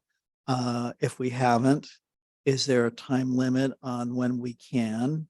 If there isn't, we will prepare reimbursement requests for those costs. But I do not know. The police department is not preparing the request for reimbursement. It's the finance team, right? No, generally the departments do their own reimbursements on there. But that's, you bring up a good point. So typically, under my guidance, I review all reimbursement requests. So on a go forward basis, I want to look at the requests. I want to look at all the support. Is it matching our accounting records? Because we want to make certain it's clean, that there's a clear correlation. We incurred these costs and we're being reimbursed for these costs. What I almost want to call it dummy proof again, but my point is, we need to review anything that has a financial matter that is leaving the city, period. John, where I was going with that is there is some human costs by the police department investment in order to create whatever paperwork you need to review to send out. Yes. Yeah. We just approved how many new slots for the police department? 3. I know that we approved 5 new positions. I don't remember the exact number that were police. I know that there was at least a sergeant. I think you're right. I think there was, There were yeah. 3. And the reason I ask is so we're approving new head count and we're eating head count. Yeah. Doing these reports. Yeah. Not telling you how to do your business, but that feels like that's a finance role, and you probably could do it faster than I know the police chief personally, probably do it faster than him. Okay. You're Yeah. not being a wise guy here. Okay? Yeah. So we may want to think about that too. So how we approach that is, so there's been conversations today about this for grant administration. And so this comes across as a grant, we're asking for reimbursement. That implies that it's a grant. And so within the grant administration, finance will definitely have a significant role in that. And again, for grants, almost like think of it as aging. How many grants do we have? When did they go into effect? What's time limit on them? What's the eligibility of use on them? So that we can kind of have, almost what you in the private sector, they refer to them as flash reports, where it's like a brief status. What's outstanding? What do I need to look at? For billing or whatever the case may be. We really need to start implementing that kind of a program regarding grants, because with all the departments managing this, then you have a scenario where the left doesn't know what the right's doing. Yeah, please go for it. So John, do we have someone charged with grant administration currently? I don't know if it's been defined as such. So Okay. it was just brought up today in a staff meeting, but there Okay. wasn't great detail on it. So I can't tell Okay. you that. Okay, yeah, okay. That may be something that if you tell the finance commission that there's Yeah. a need, then we will tell the city council that they need to be thinking about how to give Armene the hands and legs she needs in order to get this done. Yeah, absolutely. Because when I look at the next page, I Mhm. look at 248, which is a grant.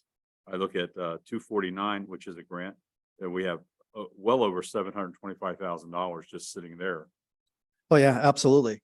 Absolutely. So it feels like that may be And Armine's not here, so she's Yeah. not here to defend herself. Yeah. But at the end of the day, it feels like she may need some additional arms and legs, or you may need some additional arms and legs to make Yeah. that happen. The same thing applies on capital projects. Hmm. So while right now we don't really have that much of an issue because we just, the volume of work that's been done, but in a lot of agencies that I've been at, the problem is they haven't gone out for reimbursement on costs. And, typically on major projects, when I was at the city of Southgate, God, back in 2011, 2012, I went through and I did an analysis on their CIP and they were floating, something like $7 million and they didn't even realize it. And the reason why they didn't see it, from a cash perspective is because they have water funds. And so water funds, you have a lot of cash and the city uses pooled cash. The same scenario here. We don't have that problem with CIP right now, but as the CIP really starts getting underway, then it's the same analysis where we need to make certain that we're billing on a timely basis. Otherwise, we're floating cash. Hmm. And and we would have the ability to float cash because of the water fund. And so no one realizes it's a problem. We're not a bank. Yeah. And so really, so one of the things I did ironically for SCAG back in 2003, so they ran out of cash and they became high risk. And for this very reason, they were not billing timely. They were commingling monies that were not, like using gas tax for something that's not eligible for, that kind of a thing.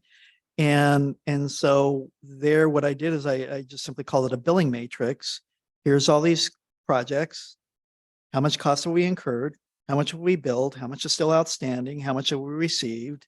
And it's just kind of a status report, a monthly status report. How are we tracking with this to prevent float? And then also to make certain that you're reporting the accounting correctly. So one of the things, for example, that SCAG was doing incorrectly is they would run a report in the middle of the month, like say you're, like June 10th, and they'd run a report as of June 10th. You could never go back and repeat that date. It always has to be a clean month end date. So you can go back to that month end date from an accounting standpoint and recreate the same information on there. So they had a nightmare of time. We had to just cleaning up the receivables and their billing took almost 8 months. And for the same kind of reasons that you have to keep tracking these costs. How much have you incurred? How much have you billed? How much is still outstanding on what you've billed? And how much has been unbilled? And, and again, right now, we're talking about $16.5 million for CIP. So if we get into next year, say end of May of next year and just say arbitrarily we burn, $10 million of costs. Okay, have we recovered that money? Because it's a cash flow issue at that point. So these are poster child Mhm. examples of that. And again, without me diving into them really on a forensic level, I can't say anything beyond that. I know, for example, let's look at these. What is it? 248, 249, and 255. What kind of comments do I have here? So on 249, the comment that I have Just- was that we billed Metro, or we received $420,000 from Metro in November 10th. So there's a concern that the money was posted in the wrong place. So therefore, the condition of that fund is misstated. Okay. So, so that was the comment on there. But again, so I'm just getting feedback from the departments on different things, anecdotally, on there. We have to still go through from an accounting standpoint and prove or disprove, those comments. Well, but if I'm reading this correctly, the $420,000 is sitting somewhere in some of. Yes. It could be a It spread could be in on the general fund. It could be in a different fund. definitely the wrong fund. Okay, we haven't lost it. No, It's just a no. matter of, well, we've missed. Yeah, the one. wrong accounting. It's, Yeah, you know, okay. right church, wrong pew, Okay, got kind it. of a Fair enough. scenario. And I've been told on several of these, the same thing applies with the Prop A and the Prop C monies. And that's why we're seeing these larger balances, a fund balance in Prop C. But again, I have to do the accounting Mhm. to really kind of trace it through. Thank you. And this will be part of the, we should be finished by the time we've settled and had the fully audited statement for 2023. So our goal is to get through as much of this as we possibly can with the fiscal year end 23. Perfect. But I can't say we'll get through all of it. Yeah. we're not asking I for perfect. simply don't know. For- Positive However, However, trajectory is all we're asking for, John. yeah, Absolutely. but we're definitely, we want to do this as a matter of course. Yeah. You know, we want clean accounting, we want clean records, we want integrity with the information. That's paramount on there. And when we see these, just knowing this, we know there's problems. Just looking at the numbers, Got it. we know there's problems with it. Okay, the last thing that causes me two things caused me some heartburn. It was 277 and under the enterprise funds 210. The 277 Highway Safety Improvement Program Fund Yes. as a negative balance. So Ted has indicated we're waiting for reimbursements. Will it zero this out or will it create a positive balance, or we just don't know in the moment? Let's see here. I was talking with him. Ted's comment to me today was that they should be receiving reimbursement. The project has been completed on there. But with that said, I haven't seen the reimbursement, the request. I haven't seen the costs associated with it. Is that all the cost? I can't tell you at this moment. Okay. So I have to do my diligence before but I know if Ted's telling me that, I'm sure he's done it. I just can't tell you how much it was. Okay. The direct correlation, if you will, Okay. to this transaction. Fair enough. Well, then that's a TBD. Yes. sounds like. Okay. Yes. And then on 210 and 310, I'm looking at 210. It looks like it's $5.9 million positive, but the sewer fund is $380,000, $86,000 negative. Yes. Yep. So that is something where what needs to happen. So these costs need to be borne by the sewer fund. So what that means is we need to do a transfer from 210 to 310 to cover those costs. And that'll be accomplished sometime. That will be accomplished at the end of this fiscal year financial reports. Yeah. Terrific. And then the final, the final thing that caused me to inhale my glass of wine this evening was 505, $32 million negative balance, and 550, $4 million negative balance. So this right here will be a little bit kind of confusing in this sense. These funds, so from 500 down to 550, Right? are all really, from a legal standpoint, one fund. One fund. And so, for example, let's just talk about the $32 million here for a minute. So that's just the liability on some revenue bonds. That's the way I was reading. And so in the financial statements, you will not see these individual funds. You'll just see the water enterprise. And these will all be collapsed into that. So and the so- $82 million will be reduced by these funds. That is correct. Perfect. This is just for internal accounting. We have these different funds and general ledger accounts, but from a financial report, they're collapsed in the published report. So the number that we see in the published report will take all of this into an account. Yes, absolutely. Thank you. That makes me feel a little bit better. Yeah. And I know that's your goal. Debt service fund on 227.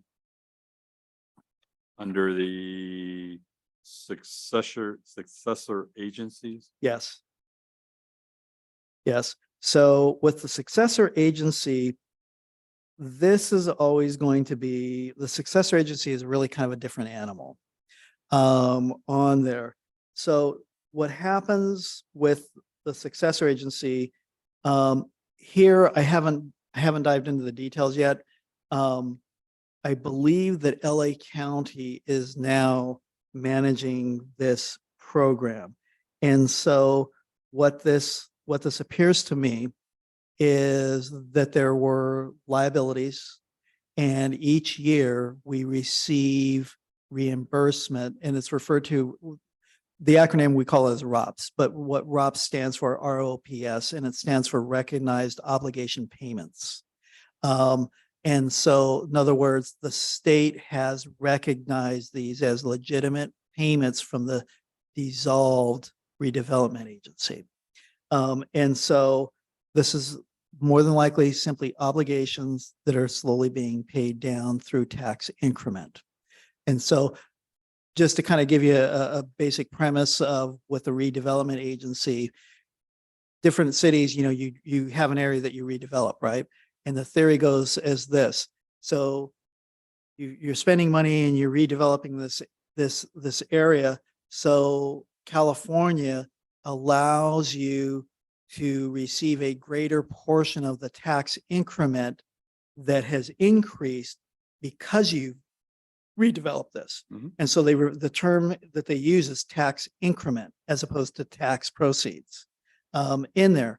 And so that tax increment if you have a recognized obligation payment schedule, every year they will give you a certain allocation of tax increment to pay down on these services on there.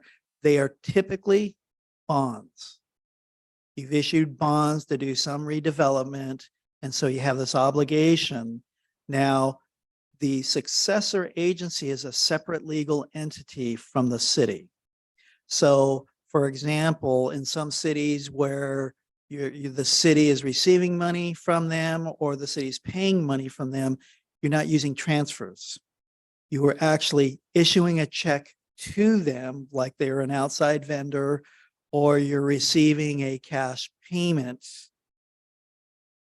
from them as if it was an outside vendor, because they are a separate legal entity. They're referred to as a component unit, and simply from accounting terms, it's because the city council has this overarching authority. So they're saying, okay, so it falls as a component unit, and therefore you keep it on your financial statements. But it is a separate legal entity in all other purposes for that. Folks, I sort of hijacked the meeting and I apologize. Does anybody have questions that were not answered? John, were there any questions we should have asked? Let's see. So coming back to on Fund 506, which is the loan, the water loan on here. So there's some questions that I had when I was looking at this. And so generally, if you're borrowing money, right, and then you're slowly paying it down, so over time it should be going down and not going up, right? So I'm wondering why that is not playing out here, and so I need to do some accounting on that.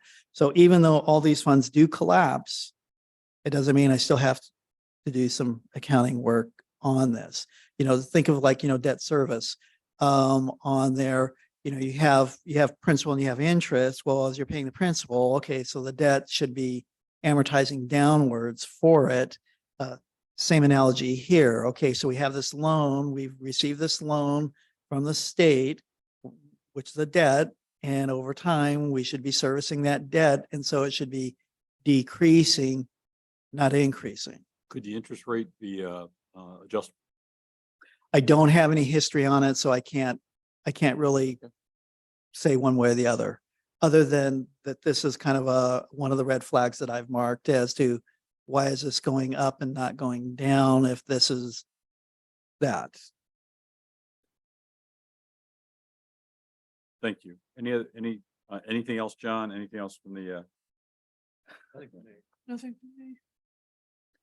I think that's about it. We've pretty much gone through most of the things on here.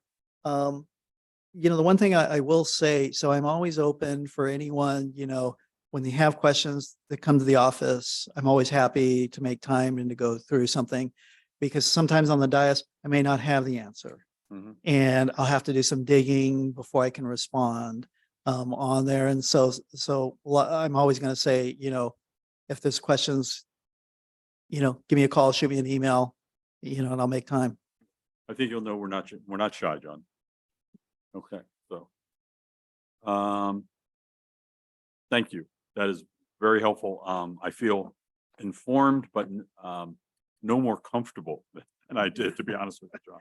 Matter of fact, I feel a little I less understand. comfortable. You've raised my anxiety level just a little bit, but now I know why I'm anxious. Okay, so thank you for that. I really appreciate What, it. you see my gray hair, right? Yeah, well, yours is gray, mine's gone. I mean, I'm envious. So the next item, I believe, It's the calendar. is the calendar. And Stephanie, do you want to speak to that? Sure. As the commission asked, we brought forward the predicted calendar for 2024. We put together the 3 dates that we believe that we'll be able to get to budget. If the commissioners want to review and recommend any more meetings, we're welcome to hear those suggestions now. I have some questions on the calendar. The last time we met, the August was originally for the 31st. That was I believe a Thursday. And I mentioned I was traveling then, and we agreed to make it the 24th, the week prior Thursday.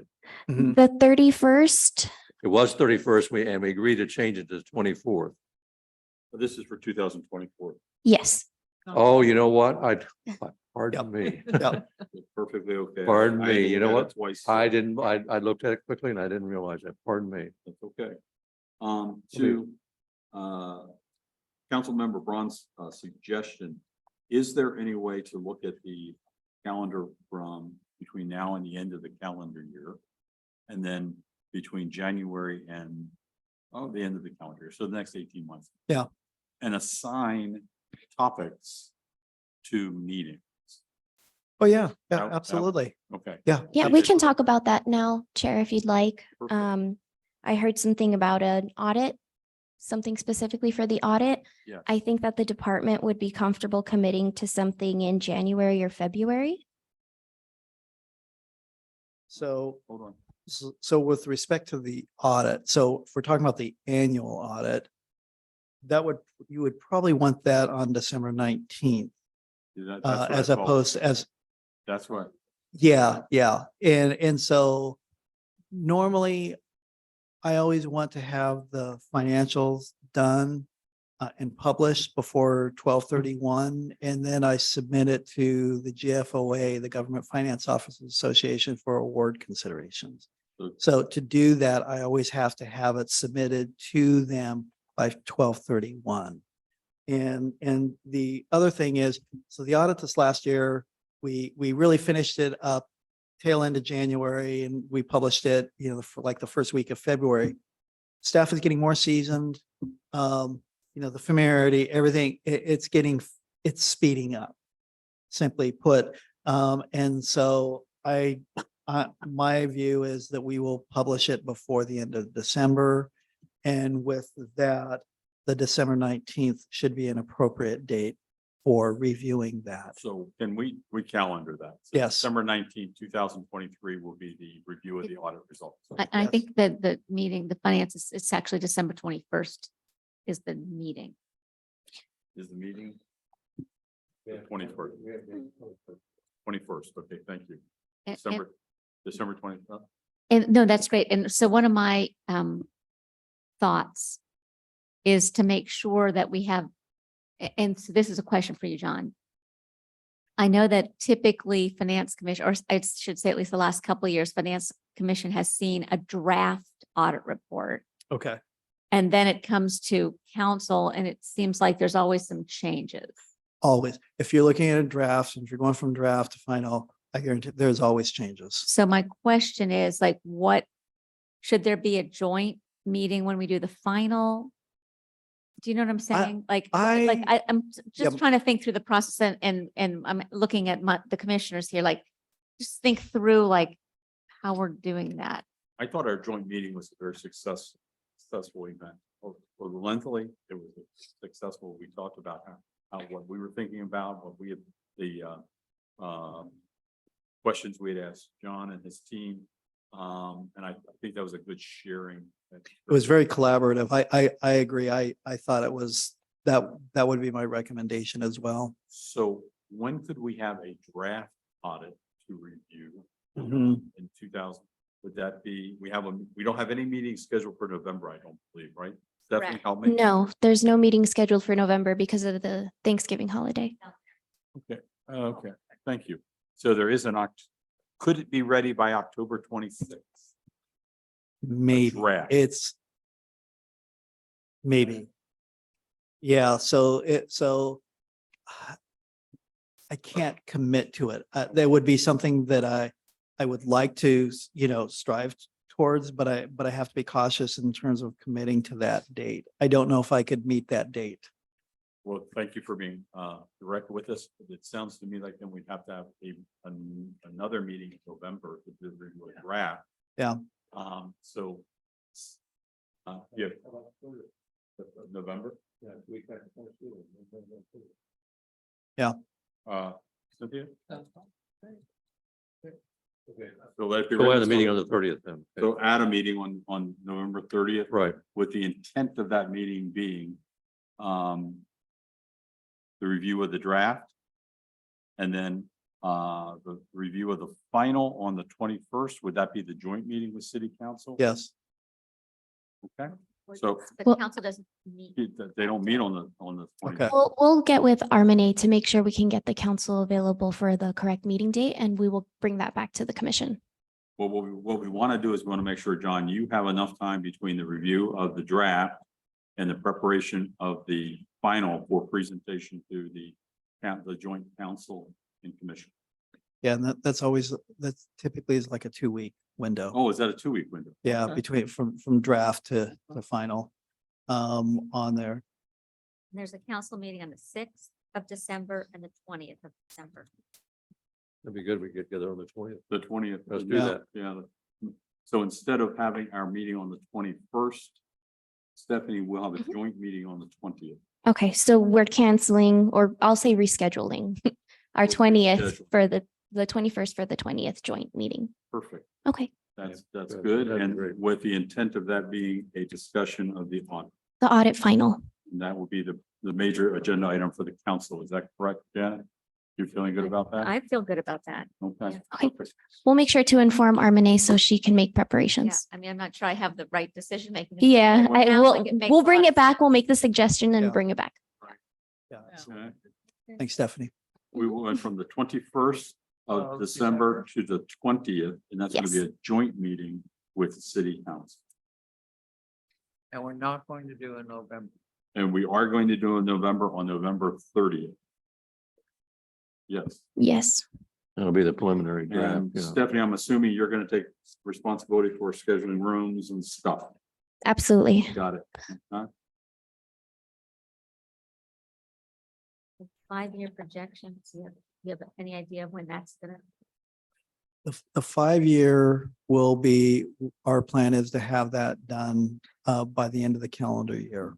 So it may dovetail into the December 20th date. But maybe then you've got January, February, and March of 2024. Right. Why don't we, instead of making yourself crazy on that, I'd rather have the audit pristine. Mhm. I'd rather do that, the 5-year presentation in January. Sure. Unless, Sure. unless, Janet, you feel like we need to accelerate that.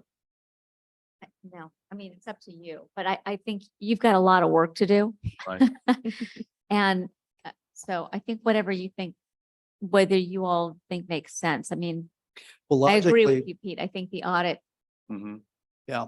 So logically, you'd want to go through the audit. And then after that, the 5-year, because then what flows from that is then mid-year. Yeah. can you talk about that a little bit? Because I know mid-year seemed to me, but I'm not a finance person, let's call it. That the mid-year comes kind of late in the cycle. Yes. Like to look at mid-year at March is kind of, the year's almost over. Yeah, is that Is that- reasonable customers? So typically, it's not unusual. It's a little, I'll say it's a little later than the norm. Usually the mid-year, you typically will see the second council meeting in February. That's the norm. And part of the reason for that is we won't really have true year-to-date through December numbers until sometime in tail end of January. So there's a timing issue.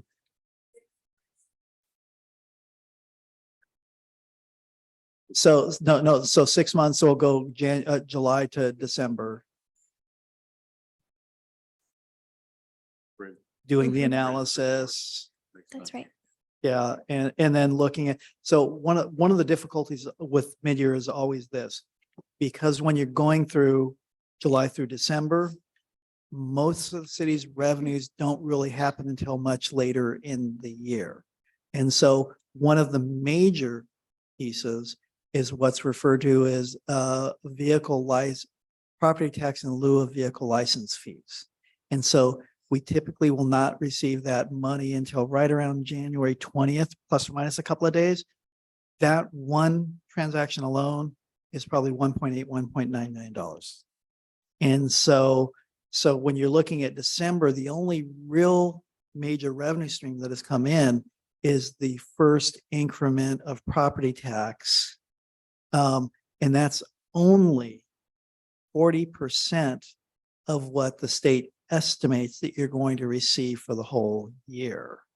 And so then, for example, when I'm going through the analysis, I'm looking at the prior year and I said, okay, well, when do these other revenues start coming in? Because typically what happens is you're looking at it and you're like, oh my God, our expenditures are this and our revenues are nowhere near that. And it's a false sense. It's simply because most of the revenues come in much later in the fiscal year. And so I have to go back and look at historically, when is the timing of these monies coming in? And typically what is the amount of monies that come in during that time, and say, so that people don't panic.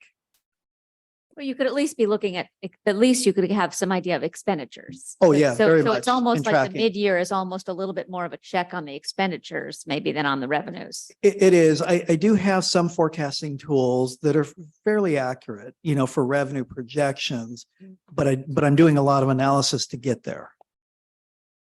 So John, with that in mind. Yeah. I'm looking at our meeting in March is on the 28th, which seems late in the month.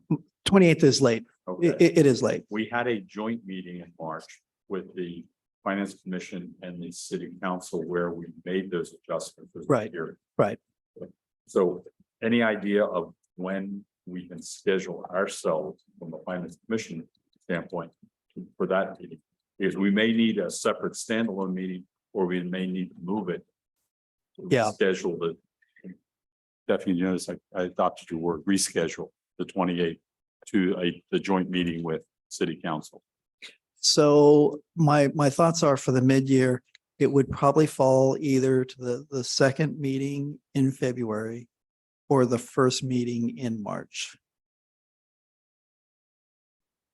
Okay. For the mid-year. The mid-year. And the first meeting in March is what date for the City Council? The 6th? Would be predicted at March 6th. Okay, Yeah. so we should, as a Finance Commission, plan on being there. Yeah. And are we rescheduling our meeting from the 28th to the 6th, or are we still holding the 28th? Yeah, Commissioner? I think we should have both too. Okay. So March 6th. Okay.